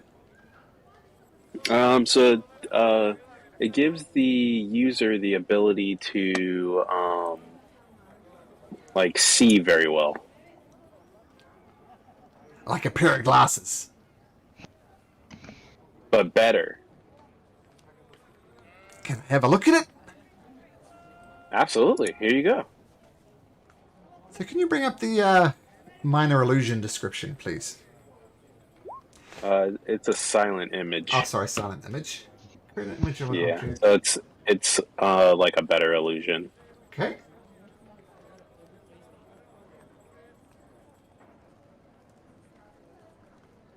Can you put it on the surface of the shield? Make me an Arcana check, Roman, to see how good a job you did of casting silent image. Okay.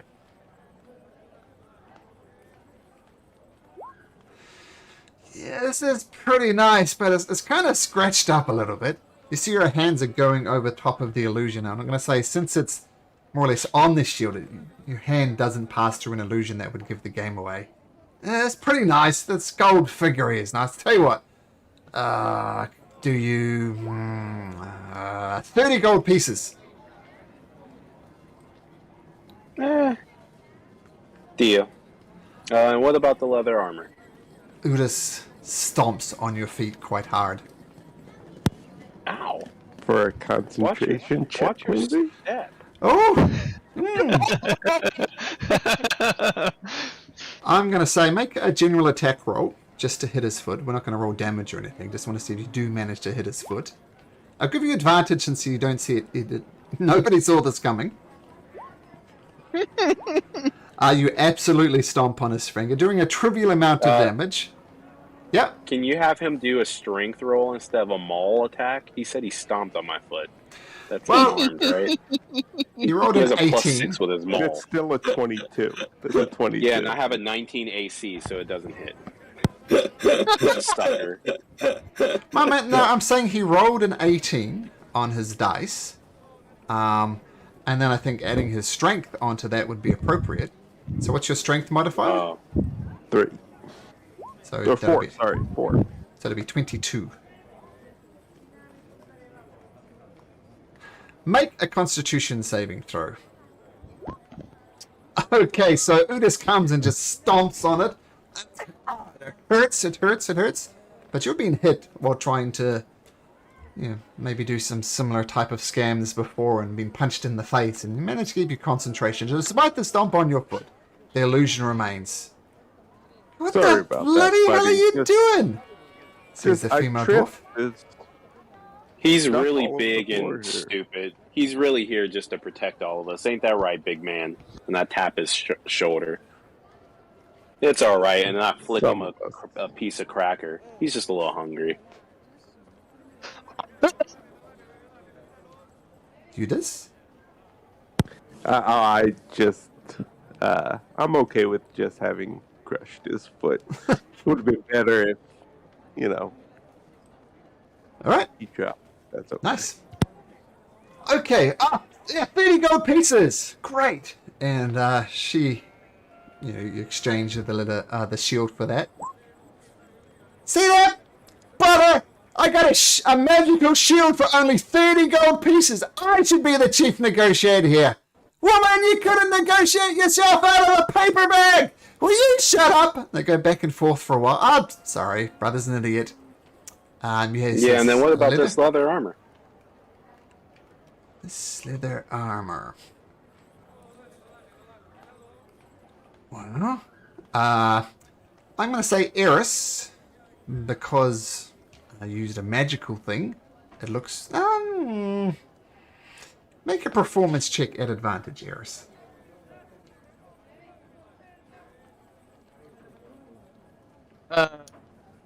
Performance check, or can I use my tools? Use your tools, actually.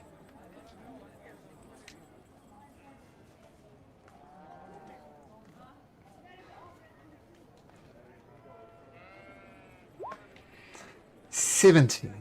Wow, man, this is a fine piece of leather armor. Oh my goodness, this gold work is exquisite. Where did you get this from? Believe it or not, I got it from a merchant that was traveling through Long Beach. We actually saved him from a shipwreckage, and he said that this should fetch me a good price if I sell it. So I was like, sweet. Make a persuasion check.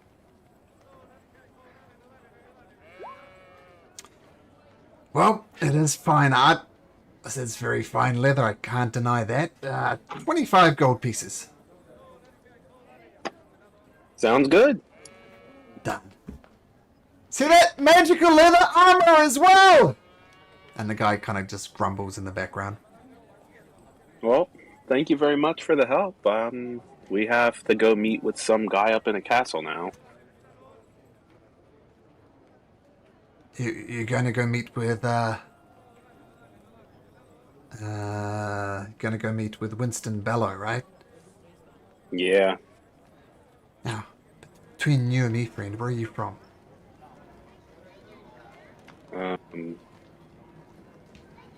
Cool. Hold on just a second. I have it written down. Been saying I always forget. Clifton. Clifton. That's good.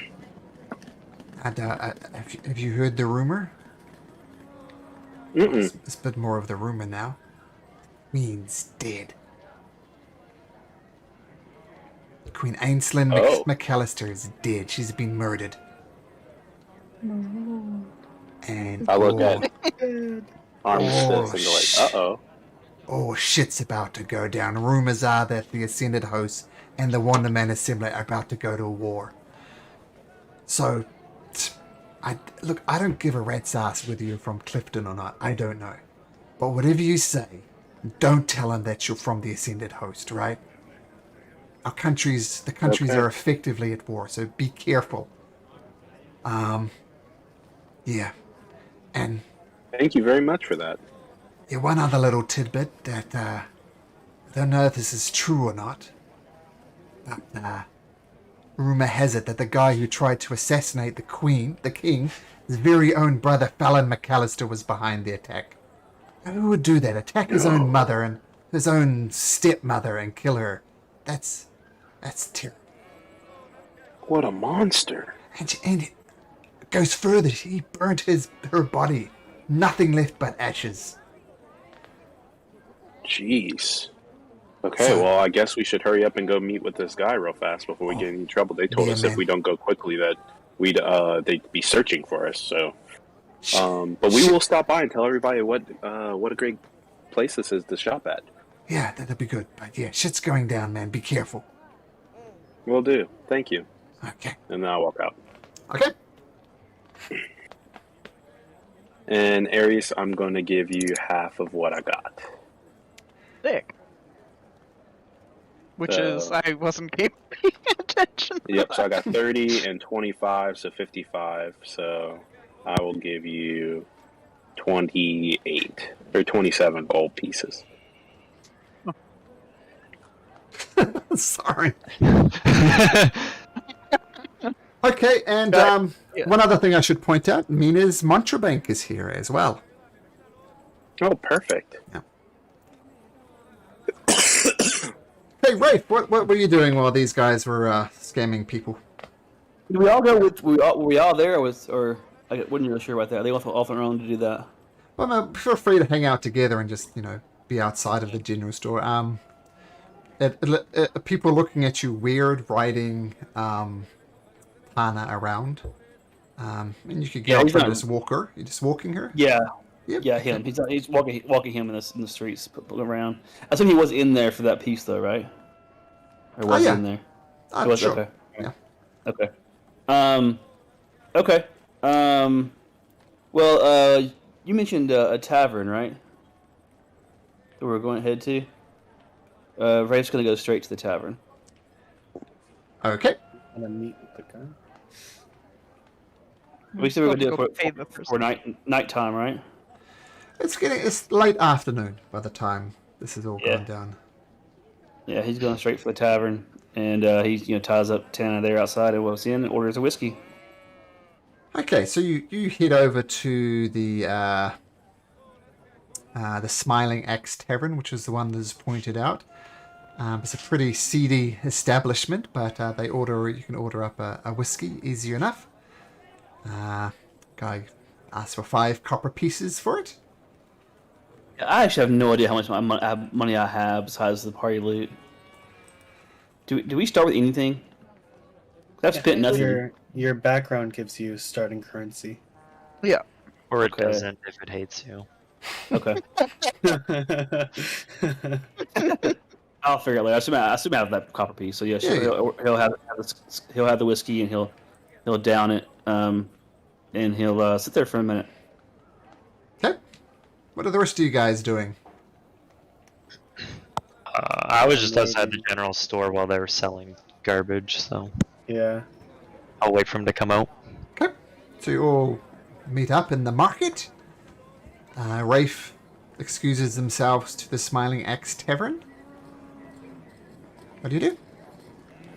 I'm going to step into an alleyway and switch the way I look. Okay. What do you look like now? So it looks like I'm going to say like a verbal component, so it's for like disguise self, and make myself look like a dark-skinned, like the same skin complexion of people from Long Beach, Okay. with black hair. Okay. Yeah, so that way I just look like that. So looking more like a local almost. Okay. Yeah. Cool. And the other thing you've noticed about Carmen as well, Long Beach was all human. This one is still all human, but you do see the odd, elf, dwarf, halfling. Even you swear you saw a half orc as well. So it's a bit more diverse. Okay, so what do you guys do with us? Roman, not looking like Roman, but it's still Roman. What do you do? Should we head to the guy? Castle. I guess. Where the fuck is Rafe?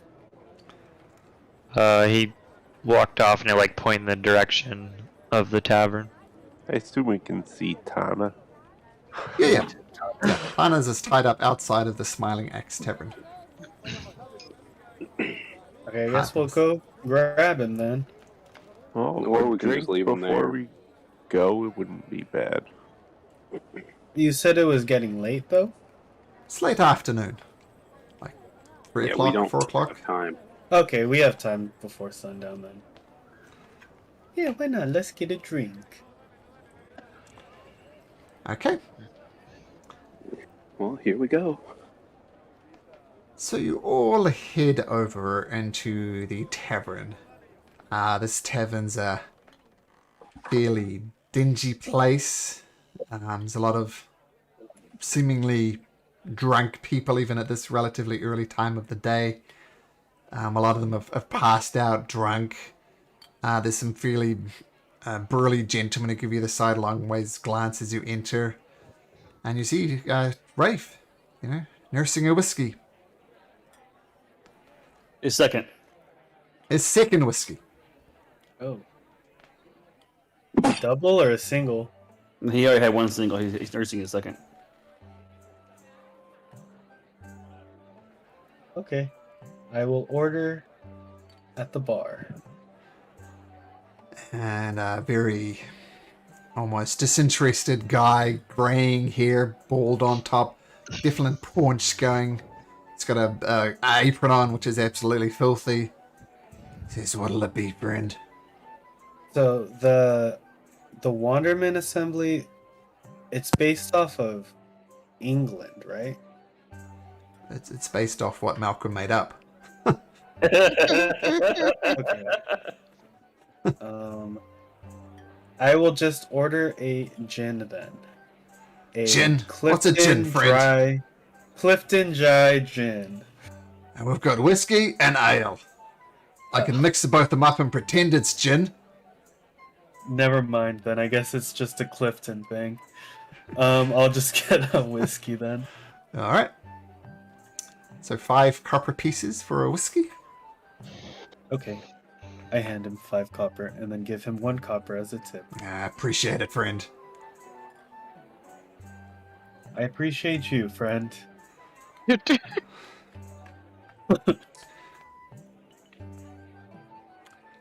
Okay, so if you want to grab a whiskey, feel free to take 5 copper pieces off your total, or 2 copper pieces for good old ale. Well, I was waiting for other people because Udas is going to go up to the bartender, order a whiskey, drink it back, and ask. I was told people in this place like to fight. Yeah. Who? And he points out a massive half-orc in the corner. And you look around and he's already looking at you, sizing you up. I walk over to him immediately. Just punch him in the face. Okay. All right, make an attack roll. Oh my goodness. Let me click on the button I had prepared called Tavern Brawl.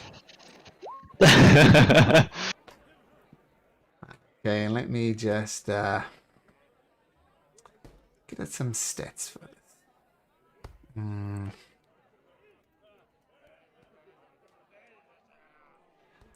Okay, so this massive half-orc, you just come up to him and absolutely clock him right in the face. And what did you roll? A 22? 22. Alright. So... so let me just get some stats here.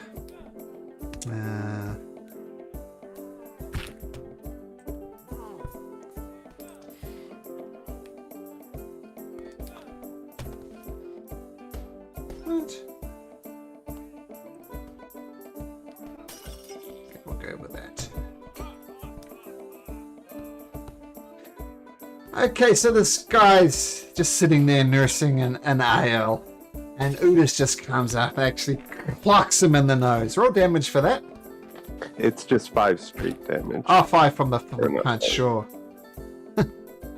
And the guy grabs it, drags a dirty hand across it, his blood smears across his face. It's on. And now we'll go over... Actually, this is what I'll do. We'll go over here. Roll into initiative, Udas, and anybody else who wants to.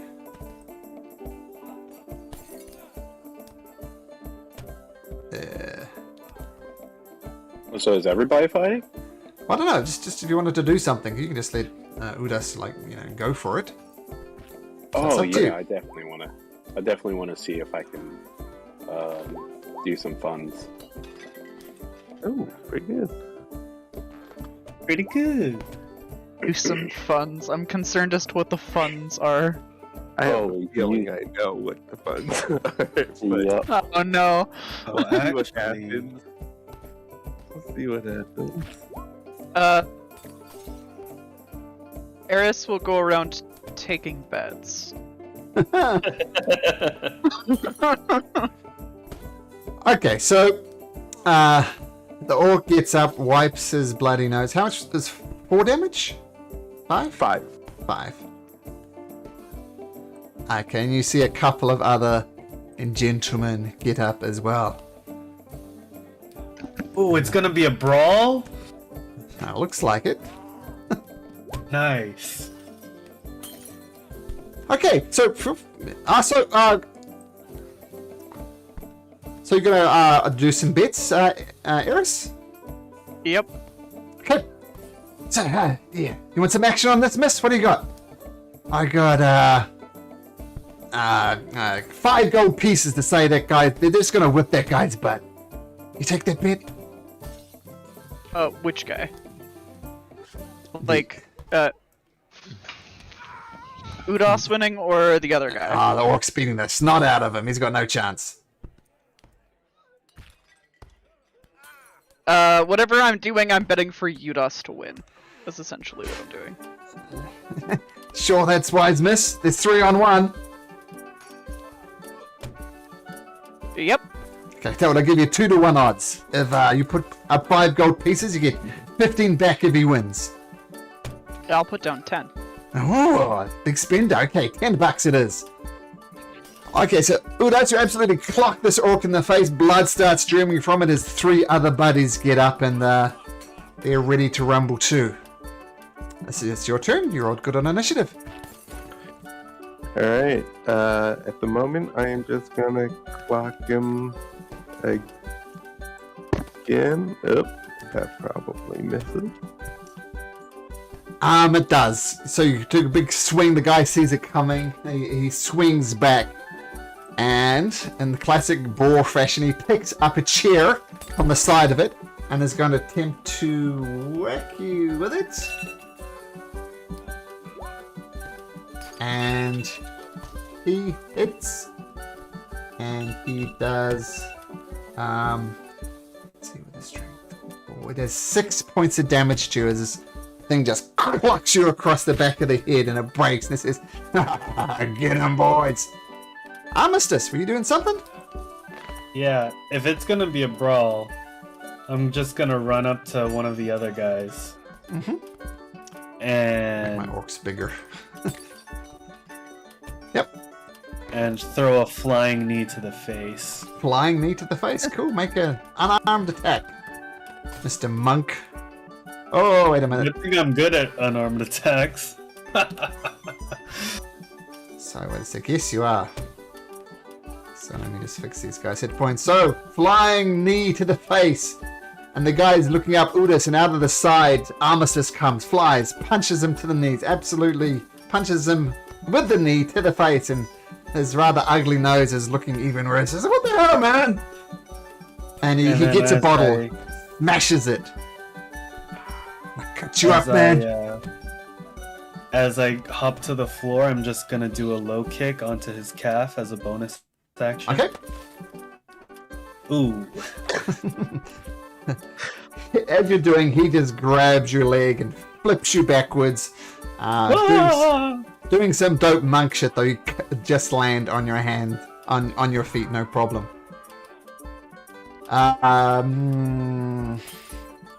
This one runs up to Udas. It's dope monk shit. Not sure what I said, but I meant to say dope monk shit. Let me just check something. Yep. Okay, and he comes up with this broken bottle. No, he... there's a small halfling behind him. The halfling's just trying to get out the way. But this orc reaches behind him, grabs the halfling from the foot, and attempts to clock you around the head with the halfling. But the halfling squirms out the way and goes flying across it. And if you want to toss people, toss a dwarf, mate! And the orc growls. And then the guy with the broken bottle comes up to Armistice. Gonna cut you up, bro!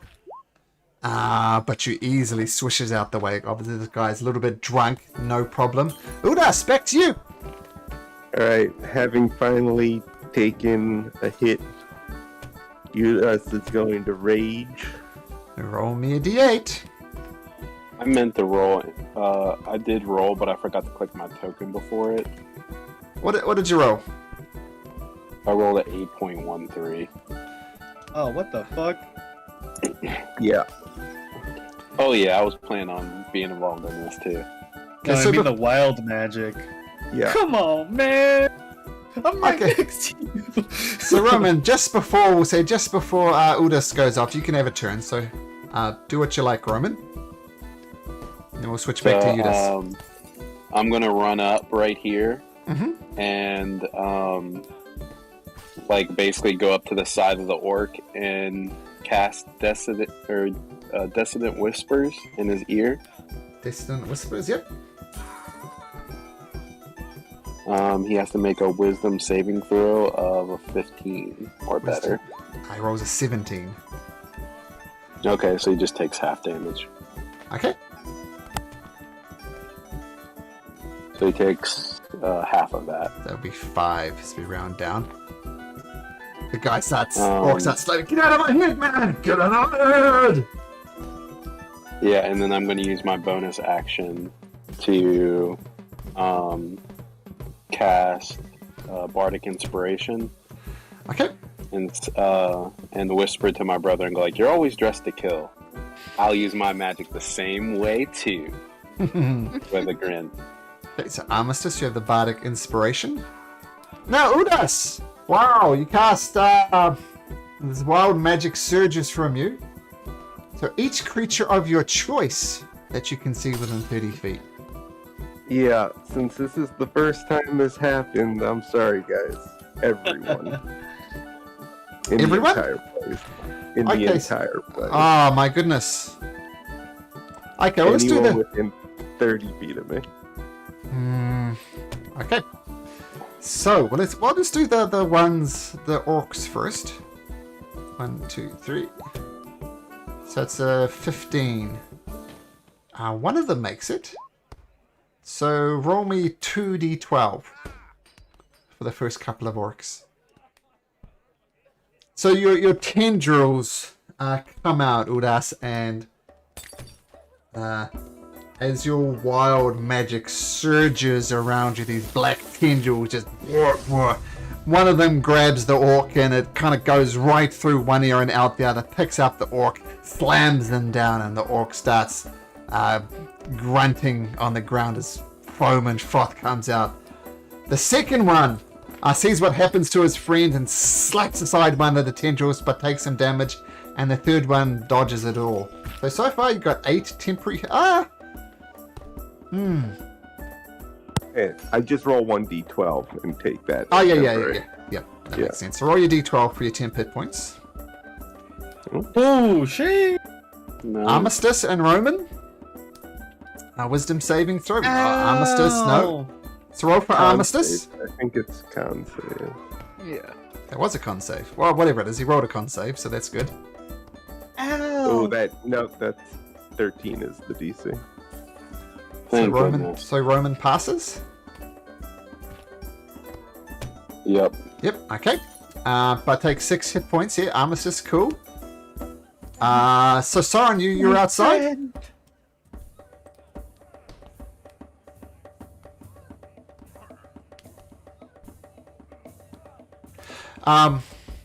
Yeah, Soren, you're outside of the castle. Outside of the inn. Yeah.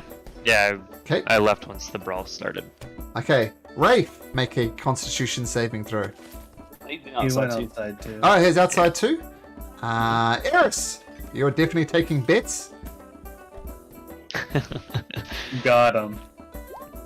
That's Yeah, supposed to I be was the normal. only It's supposed to be one the that got 6. So roll a d12 for Eris. Oh! my That's like half her goodness. health, bro.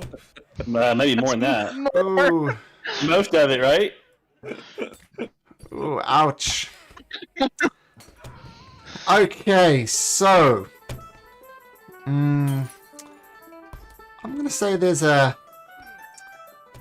another 10 people in this. I'm gonna roll for the barkeep first. What the heck, Udas? Commoners.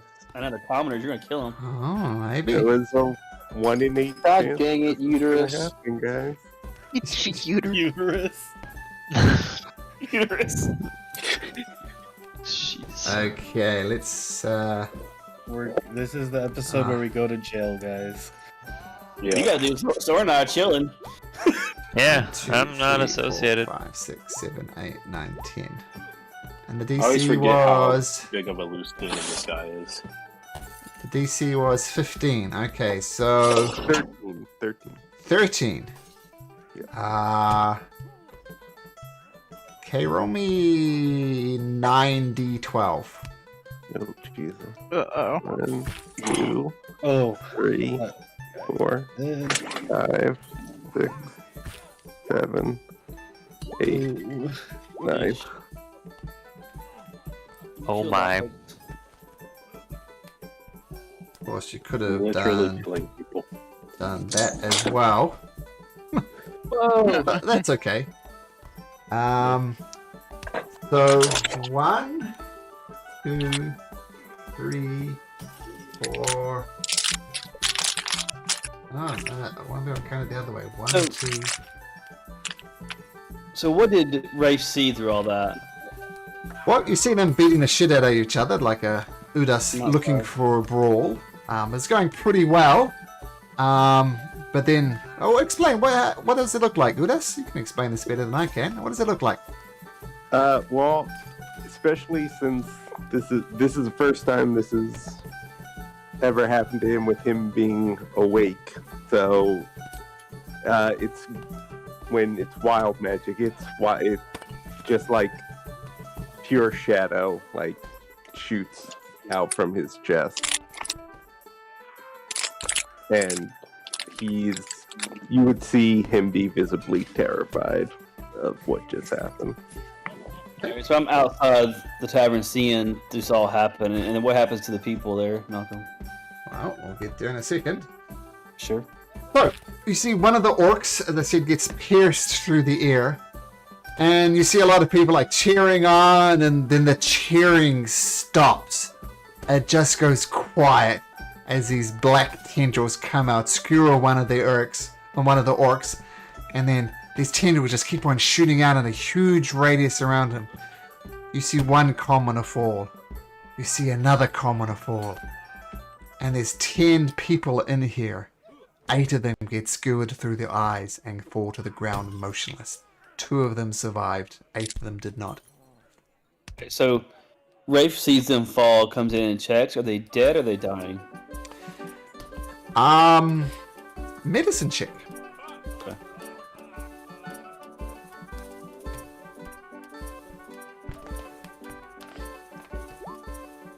Okay, let me...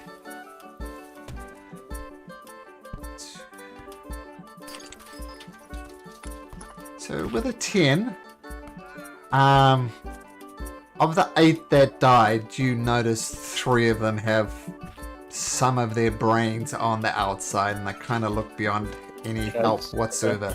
So 3 of them are fairly messed up. The other ones are gurgling and coughing up blood on the ground, looking like they're about to die.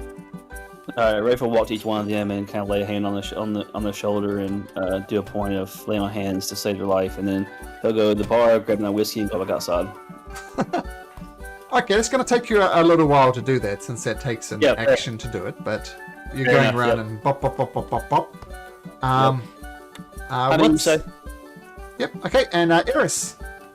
Oh, sorry, Malcolm. How many did you say that I could survive that? That I could do that with? So 3 were dead.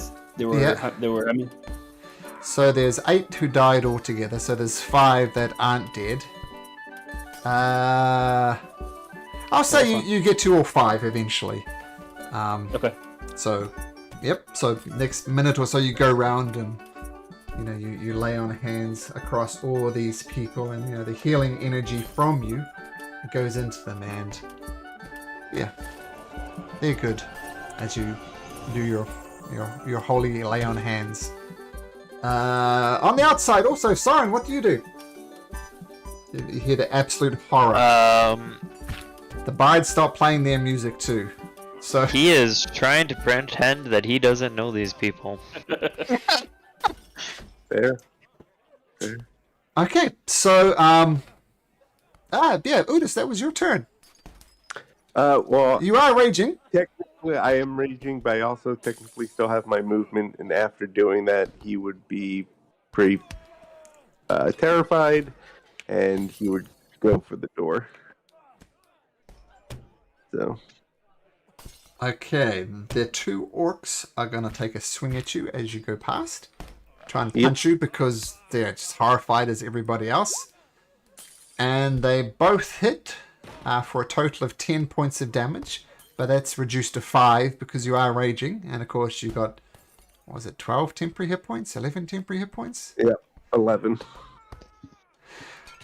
Alright, so yeah, you run off. The orcs see the horror of what's happening. And they look around and say, "Get out of here, guys! You're gonna blame us for this!" And they just take off as well. And Rafe, you continue, you go through and you lay on hands and yeah, what was Eris doing? Sorry, through all of this. So the guy that I was making a bet with, is he dead or is he there? Like, what's up with that? Well, there's 10, so let's see. So Save that one. three of them were dead, unsaved. So 7 were saved. So roll a d10 and don't roll 8, 9, or 10.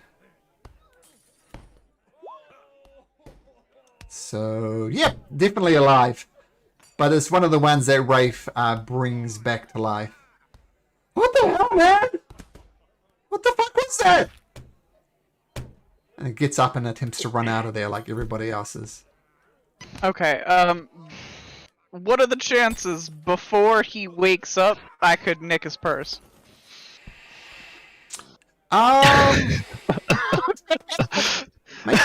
Yeah, sure. Make a Dude just died. make a sleight of hand check. Yeah, make a sleight At of hand check. advantage because he was dead, or It's not so much him; it's what other people are going to notice you're doing. So you definitely can get it off him. Yeah, so you go down. I imagine you look as you're attempting to help the guy, and you quietly slip his purse, and he has 43 gold pieces on him. Oh my god. Oh, He's rich. It was okay. Mhm. Eris's tail kind of wraps around the money pouch and kind of attaches it to her own belt. Like that's her sleight of hand check.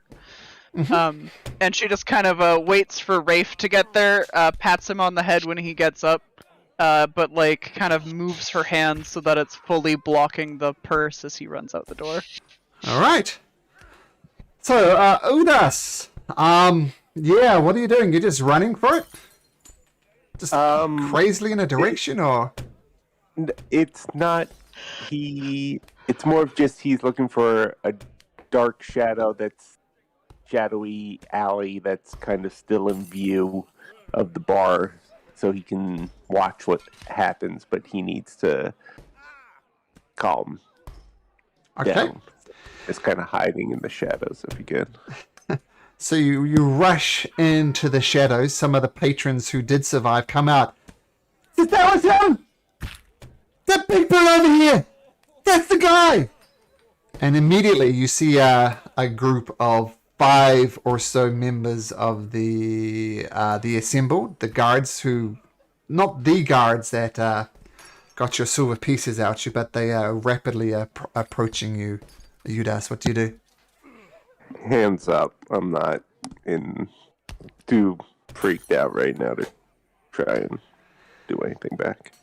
Okay, they come up to you. Both of them get a battened from behind their back, crack you on the back of the leg, so your knees collapse and you fall to the ground. And they immediately cuff you, both your arms and your feet. And just because they're assholes, they kind of lean on you in all the right places, and the guy, oops, accidentally punches you in the face. Kicks you harder than they should.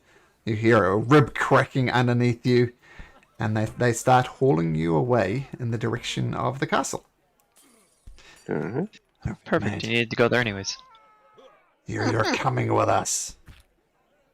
And you see another one is talking to people and taking notes about what happened. And you're hauled away to the castle. What's everybody else doing as Udas is being hauled away?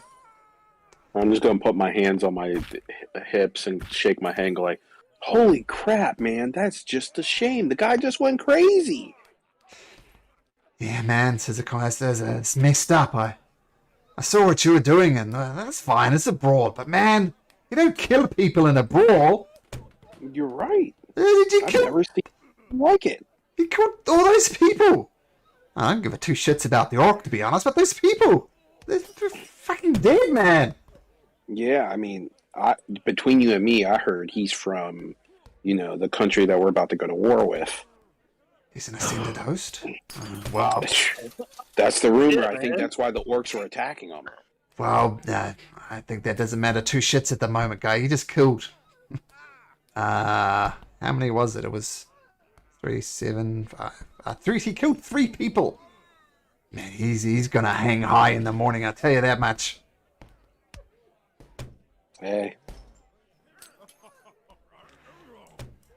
Eris, prayers for him, Eris, so you get the thing and dash out. Soren, what you doing?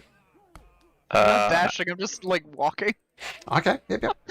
I'm already outside, so I guess I'll just stay with Rafe and Tana, and just follow them if they go somewhere. All right. Boomer was hanging out there with you guys as well. He didn't want to get involved in a brawl. Okay, so I say, you see Udas board into the castle, under the several guards, and you see that gates open and him disappear inside. What do you guys do? So I'm gonna come outside and go like, well, so I'm pretty sure we're just gonna leave him, to deal with his consequences, right? Like, how do we explain that? Oh man. Yeah, I don't. Go ahead. This is why I wanted to go to the castle first. Oh, me too. This could have been avoided. I don't know if it would have mattered. I mean, now if we go to the castle anyway, it's where we need to go, and we'll see if we can, what they say about him, and if there's any way we can at least save his life. I mean, see if we can, if there's a service we can do for him maybe to help offset the damage they've done. See if they need anything that we can help, work off his punishment, if you will. I don't think we did it on purpose, and it should say with something. Soren will pipe up and say during one of our watches he had told me that he was struggling with some inner magic that he didn't really know how to control. Anger issues. Great. Okay. Well, we can let that out, let them know that, and then see if there's anything we can do to make this right. I don't know how. I mean, like I said, I don't think it was on purpose, so doesn't mean there's not consequences. But hopefully, we can avoid death as a consequence for him. He has helped us a lot and saved our asses a few times. So I don't want to leave a comrade behind. Udas, friend, says Boomer. Yeah. I mean, are you sure he almost killed Ares right there? And I don't know. I've always been suspicious of the guy from the start of it. Yeah, but I saw you, man. You were trying to bully him the very first day you met him. So you guys are just oil and water. I think right now let's just see if we can go up there and get his life back to save his life. Basically, he saved ours. Let's see if we can do the same. And when Rafe's talking, his voice is very monotone. Mine is too, but his is. Wow, Udas, that went south quickly. My goodness. There was a 1 in 8 chance of that happening, and it happened. It was meant to be. every other wild magic would have ended in everything being fine, or just a little bit weird. That was the only doomsday scenario one, and it happened. So I mean, one of them is the area around you becomes difficult terrain, right? Yeah, exactly. Like, it would have been weird, but nothing catastrophic. Yeah. And props for you to playing Udas the way you think Udas would have reacted to that. I mean, you could have selectively done the orcs. So kudos for that. So DM inspiration worthy. Sticking to your character despite Thank you. fairly serious consequences. It's like I needed inspiration before it happened. Well, don't know if you could have re-rolled your wild magic surge though, but yeah. Okay, so yeah, you head off to the castle, which you've heard people refer to as Carmen Castle. There's a couple of guards there, and So- yep. Before as we're walking in, Rafe is going to kind of walk beside Roman and say, "Roman, I know that you guys don't get along, but I'm going to ask you to do me a personal favor to try to get him out of this. You're the best talker we have, and I don't want to do a lot of talking. So I really just, if as a personal favor, we try to see if you can talk him out of this. At least see if you can find something we can do for them to work it off. Anything we can do, but would you do that for at least for us and for me? For Roman. Yeah. Appreciate it. help. I'll owe you one. How's that? Well, if we get this knucklehead out of here, can we like at least try to convince him not to mess up my schemes in the future? I mean, Yeah, I I put a think- lot of work into that stuff, you know. Yeah, And we the got to money find is supposed to help all of us. Yeah, we've got to find some way to get you two guys some peace. I think you guys got off the wrong foot first when you first started, and so let's get him out of this, and then he'll owe you as well, and we'll see if we can make some peace. Okay. Sounds good. Let's go get him out of here. All right. Appreciate and it. then- I'll owe you one. I'm going to switch the way I look again. Yep. And this time I'm going to try and look like a nobleman, and I'm going to Okay. put on my imaginary signet or imaginary duke signet ring, Mhm. and I'm going to put on like my fine clothes, take Okay. off my armor. Okay, got it. And this is a disguise self spell, right? Yes. So if they suspect something, they can do a perception check, but if they don't suspect something, then everything's good. Exactly.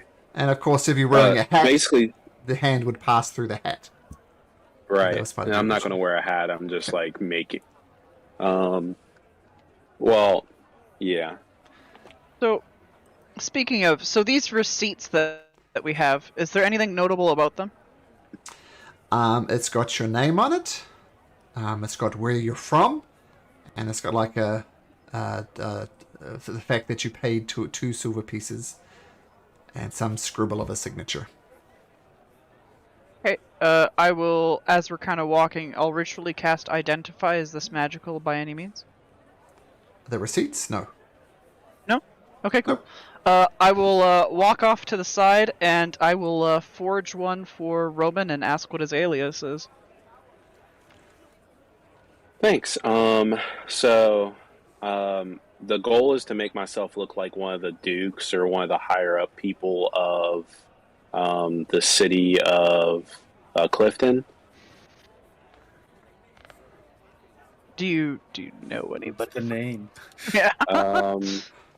I don't know one. I mean, I do know one because we're from Clifton and we're part of like a group. And I'm sure I would have met them and like I could like mimic their voice and stuff, but I just don't know one off the top of my head, so I guess I'll just make one up. My guy's name is going to be Sergio Non. Could you type that And I- down? No, I just made it up. Sergio what? Sergio None. I guess that's how you spell it. There we go. Yeah. Not Mike Hawk. Like the bread. Mike Hawk.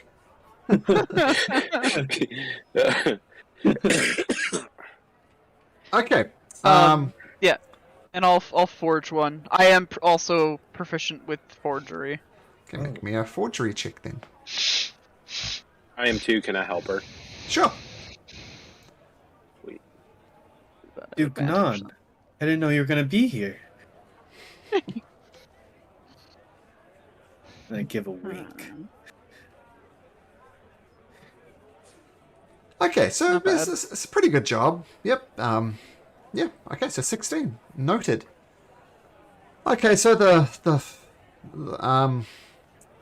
your old buddy Kai. Actually, before all this happens, Kai says, here you go. Hope you found what you're looking for here in Carmen. I guess I should be going now." He kind of looks back and forth and doesn't go. "Yep, all the way back to Long Beach for me. Yep." Yep, you're good to go. Thanks for all your help, brother. Do you Yep. want a tip or something? Oh, I wouldn't say no. Here's one shiny, and I give him a copper piece. Yeah, I'm not a lizard guy. I didn't. You make it a silver. Just make it a silver. We'll be good. Here's 2 shinies, and I give him another copper piece. Come on, man! I just Can I took give you him- across the jungle. Kept you Can I safe. give him 4 silver pieces and say, hey, by the way, on your way out, can you give this to Derek the guard? And then I'll give him another 2 silver pieces, so it's 6 total for him to do that. Yeah, sure. So, yeah, he takes the copper. He takes the 6 silver, and you see him dash off in the direction of where Derek the guard was. Okay, so now shit goes down, and you're approaching the front of Castle Carmen, and there's a couple of guards there. More of these the army arms of the Wonderment Assembly, calling themselves the Assembled. Yeah, what is it? What do you want?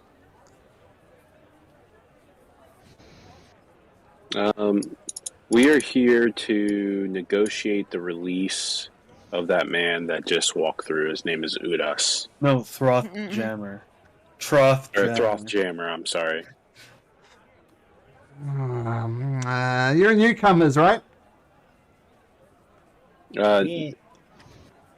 Kinda. Show Do me you your know who receipts. this man is? Guard? Nope. My job is to see the receipts. So just show me the receipts and you're fine. I pull out the receipt. Okay. He has a look at the receipt. Let me just roll something. Yep, you're fine. In you go. Does anybody not hand over a receipt? I mean, we all have one. Yeah. I'll hand mine over. Yeah, I'll Sure. hand Wait, mine over too. he hands them back. So you still have your receipts. And it says fine, and the gates to this castle kind of open, and you enter, and there's a courtyard in front of you. In the corner, there's a kennel with lots of dogs start barking as you come, and there's kind of a main, kind of double-storied structure in the center of this castle, and you're directed through, and off to the side there's a little room there, and the guards just point you off across to that room, and in there you see a couple of people. You see, oops, that's not the right person. Well, first of all, you see the guy who's just chomping down on some food. You've seen people eat before, but he's doing it very delicately. He's using a knife and fork and cutting things off. He's well groomed.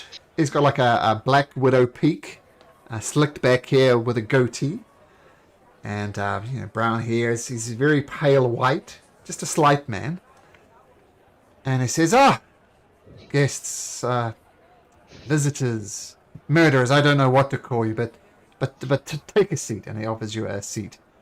Just some simple... It's almost like he's at a very ornate desk, and he's sitting there eating his food very politely. And there's some simple chairs around, and he offers you a seat. And there's another person there as well, kind of looking over his shoulder. There's guards here as well. There's a bunch of guards here.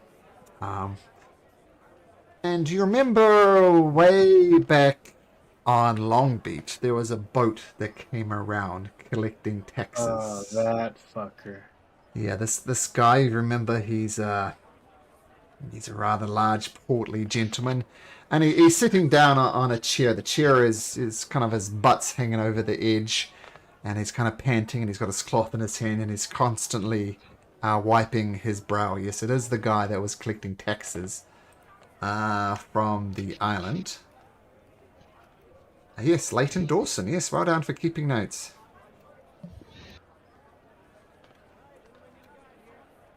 So I'm going to walk in and introduce myself and say, hello, my name is Sergio Non. I am from the city of Clifton, and I am here to negotiate the release of one of my guards that was just recently taken in, Troth Jammer. Just 1 second.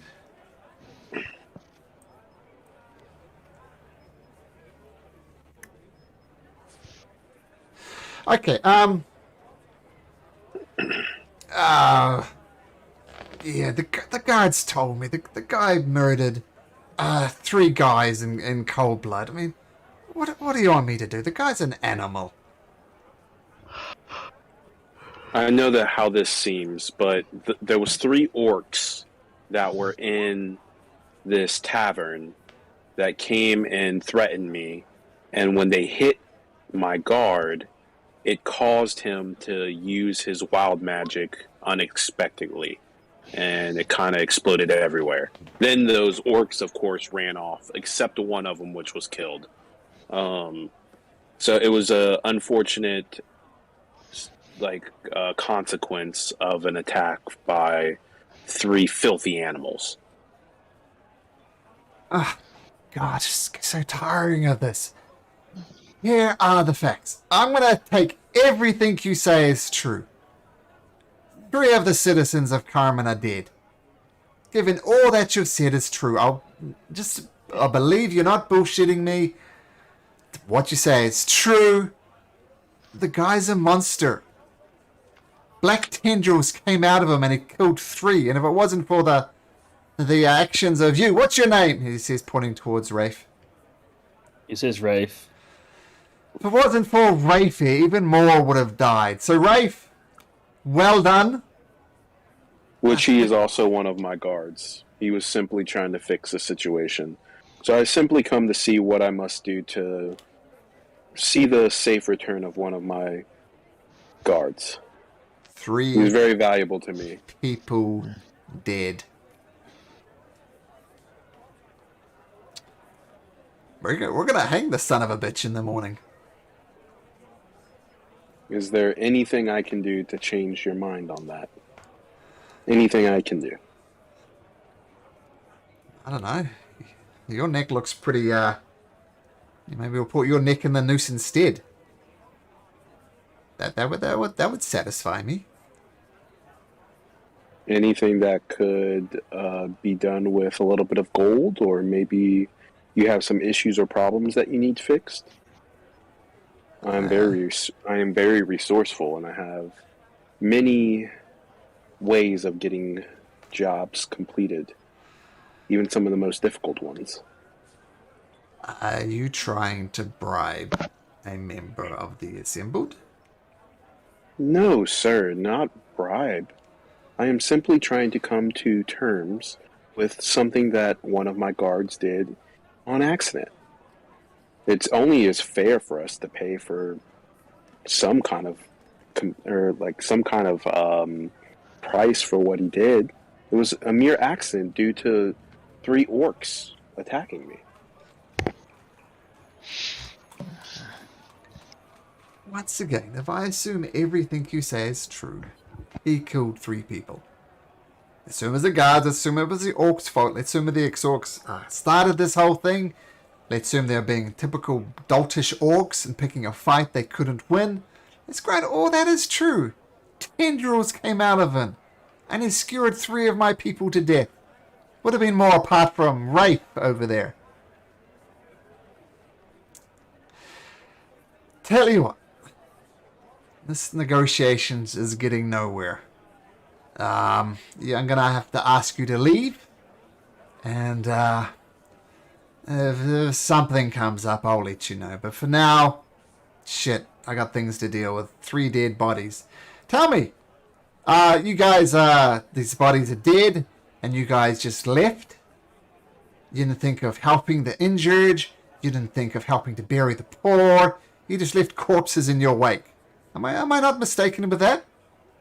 But No, I instructed my companion here, Rafe, to go ahead and heal those that were injured, and we came directly here to negotiate with you and see what you felt would be the best things to do. So you left the murdered people behind, didn't take any notice, didn't say a prayer over them, just left them to die there. Just useless as bags of meat. No, the guards are there. Just get out. And he strokes his goatee beard and says, Did I stutter? Get out of my sight. And I get up and I look at everybody else and I just do a head nod for us to leave. All right. Once we get outside, I'm going, okay, so you guys ready for a jailbreak? We're not within earshot of anybody, right? Is anybody, Well, is yeah, anybody, I follow, wanna- is anybody following like, this or anything? Make a perception check. Okay.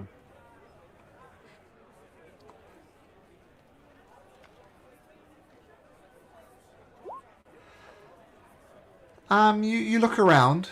They're not so much following you, but members of the assembled are definitely keeping an eye on you. And one starts following from a distance. Okay, so as we're walking back, I'm going to whisper and say, we should definitely try to like bury the people that were killed, and offer money to the families of those that were killed. And then, if all else fails in the morning, we should try a jailbreak. Do we recognize the person who's following us? No. It's definitely a member of the assembled, but you haven't had interactions with this particular member. Okay. Just keeping an eye on you. I mean, it's seemingly you guys are not in trouble, but you're definitely an associate of the person who's in a lot of trouble. And Udas, why don't we switch for you for a second? So you're taken down below the castle, thrown in a jail cell that's quite disgusting. It's just you down there, and two guards kind of have the unenviable task of just watching you. Do you do anything? You're still manacled and handcuffed. Your feet and your legs, your weapons and armor have been taken away. So, I'll do a little RP post on this over the week. Sure. But he does absolutely nothing right now. The short and quick of it is, we're all really lucky that this actually happened here, because this could have happened in the middle of a fight, and it would have been way worse. But he is basically paralyzed, like having realized that this is the last thing that that was the last thing people saw of him back home. Okay. All right. I look forward to that post. Okay, so you head back to the inn. You head back. What was the name of it?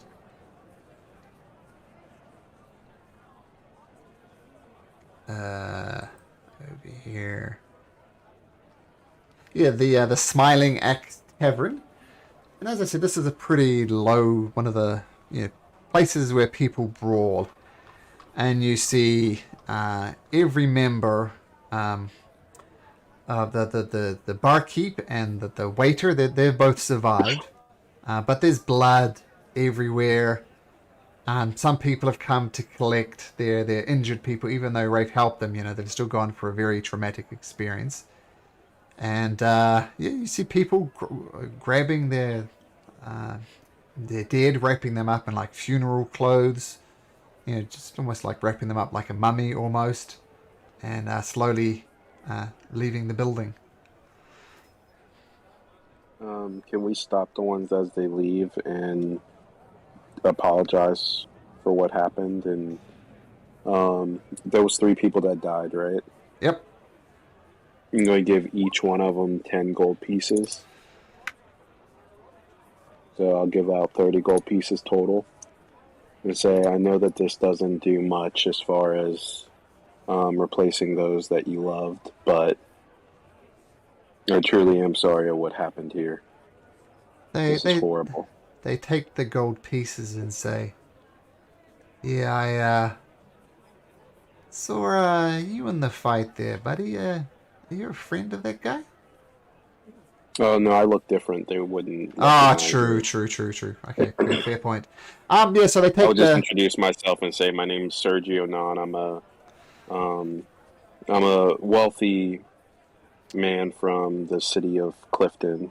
I saw what happened here, and it truly, truly is just sad. They all thank you, Professor. At least there's some good in this world. And they eagerly take the 10 gold pieces and they carry their dead out, presumably to bury them in the not too distant future. And then I'm going to go like, I am kind of almost out of money, so the rest of the people that are here that actually saw the fight, we might need to bribe them so that way they are willing to testify to say that the orcs started it instead of saying Udas started it.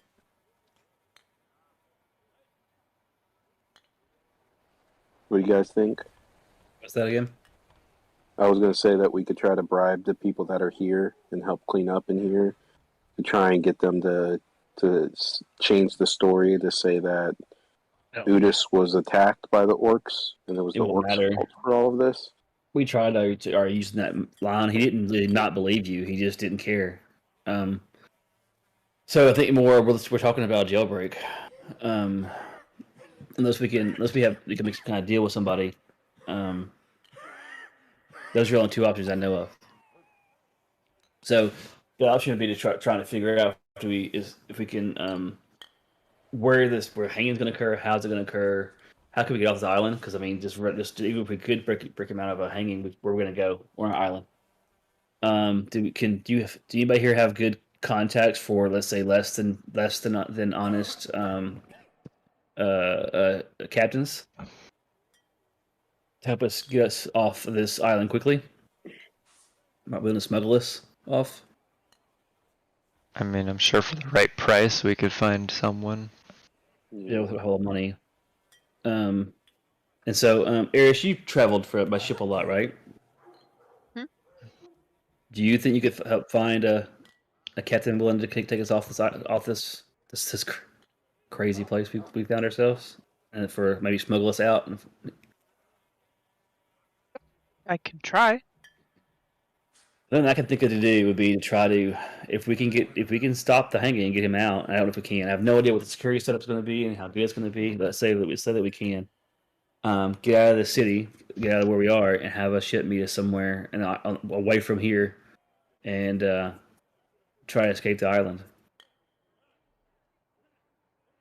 That's the only thing I can think of. Is unless we didn't have contacts we could talk to, somebody we could make a deal with. That's the only option I have to try to save him. Do we got any other ideas?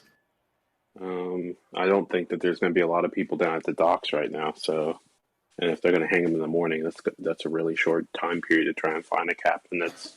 I mean, captain of the docks. If Eric's just where to go, if we can go wherever he's at, he's probably gonna be in a tavern somewhere. It's not that late. Go ahead.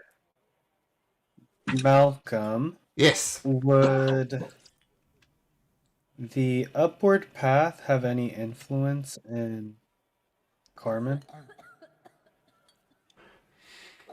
I think so. Let me just visualize that, because you actually... Yeah. Yes, they would. So I'm just gonna grab Roman, and then I'm going to say, out of earshot from the rest of the party, I think we're gonna have to find some nobles whose palms we can grease to get Udas free. Sounds like a good idea. You know, your name carries a little more weight than mine does, so The thing I would like to do, so we now know we were followed here. Is there a way we can lose that tail and stay somewhere else where we don't know where we're at? It's easy. Well, we Kinda can like- split. It's just one guy. Yeah, but we still one guy knows where we're at though, right? we could always just like make it seem like we're getting a room here and then sneak out like through the back door or something. Yeah, Well, I anything, mean, anything like you that. could do the change your face, disguise self, and then I can just sneak out. Because we're going to do some criminal activity with Yep. this feature. Really, I think it should only we only need us. I just might Yeah. need a little bit of gold if everybody wants to, you know, give us a little bit of money. How much money is everybody willing to spend to save Udas? I got 10 gold to spare. I Come don't on, have Siren, any chip money. in. What's All right, Eric's so I got money? 10 gold total. I have to look up what I've got because my sheet's wrong, so I'll have to figure out what I gained. Probably What's about your Actually, I got background? 11 gold total. What's that? What's your background? Mercenary. Oh, it's a custom one, not soldier. I think there is mercenary. I don't know. I'll find it later. I thought it was maybe soldier. I don't know. I have to look and see. Because a soldier gets, let me see. It comes with 10 gold pieces. Let's Alright. say 10 gold. All right, that's fine. Okay, and as you guys are, you know, helping out and handing out gold to the members of the family, you see a lot of curious onlookers come up and they say, "Man, this is terrible. Did you guys see the guy who did this?" Yeah, the orcs attacked him. Like 3 of them ran up on him, and once they hit him, he just unleashed this power. It looked like he couldn't Scary, control it. man. Yeah. I heard that those orcs were from the Ascended Host, too. Wouldn't surprise me. There were animals over there. Yeah. Barbarians, you know? Wild Let's go. beasts. And they continue to making small talk, and yeah. What do you guys do? I think me and Roman would try to dip out, All right. Okay. find some info. All right. Ray says I've got to go somewhere as well.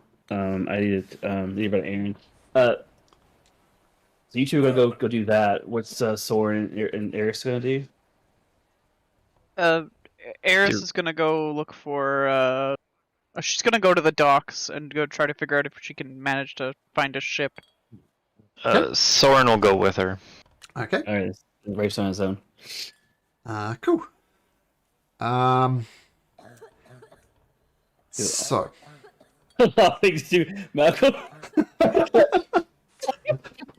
Probably like 7 ways. let me just refer to my notes about what I expected to happen. No, no. Fowlins and gel. I didn't account for that. So a lot of moving We'll start parts. early. Well, It's yeah. okay if you do. It's a lot to figure out, man. Yeah, I was going to suggest that. Going. So yeah, we'll end it sooner because it's just, yeah. There's a It's lot to figure happening out, here. Yeah. No joke. So Rafe's off on his own. Let's go through it. Soren is With Eris to find a ship. from Roman and Armistice. You're off to tap into your criminal underground. Yeah. Yep. To see who, like, we can find out who we need to talk to influence the whatever his name is to set the guy free. Mm-hmm. Okay, and Rafe and Rafe is Boomer off. need to come up with a plan. well, Like, Rafe said he went off by himself. Yeah. Broomer, I'll say, is hanging out with Eris and them. And Udas? He is just sitting quiet, unmoving. You guys breaks out on his own despite all of our effort. Okay. Nope, definitely not breaking out right now. So, okay, very cool. So, Yeah. I think we will end it there because, a lot of moving pieces here that I didn't account for. But this would be a good place to end. Yeah. Pretty cool. But, and once again, Udas, very cool for sticking into character. I mean, I know some of your background, obviously more than these other people do, and that was very, very cool. It's obviously caused a lot of complications for Udas. Yeah, Udas might, in fact, end up being hung in the morning. it's possible. That's a possibility, right? So, Yeah, no doubt. I was ready for the consequences of that one roll. so once again, kudos. I love it when you built in weaknesses in your characters and you're happy to play out those weaknesses. That's very cool. That's why we're playing Dungeons and Dragons and not playing World of Warcraft. You're right, actually. Okay, but that was fun. Thanks, guys, and we'll see you next week as you try and save Udas. All right. Or die trying. Plot twist. Not. Or not. Yeah, you might. Yeah. Yeah. You might. Udas is obviously most at risk. Maybe Armistice tries to break him out and gets caught and ends up on the gallows as well. These are all possibilities. If Udas can die right next to Roman, it wouldn't be a terrible death. Jesus Christ. Bro, you gotta remember, I'm the one that's going to do most of the talking to get you free. Hey, I don't know that right now. I'm just in the cell. All right. We shall bounce, and we'll see you guys next week. That was a lot of fun. Thank you. Thank you. See ya. Thank you. Okay. Bye. Bye-bye. Bye. Bye.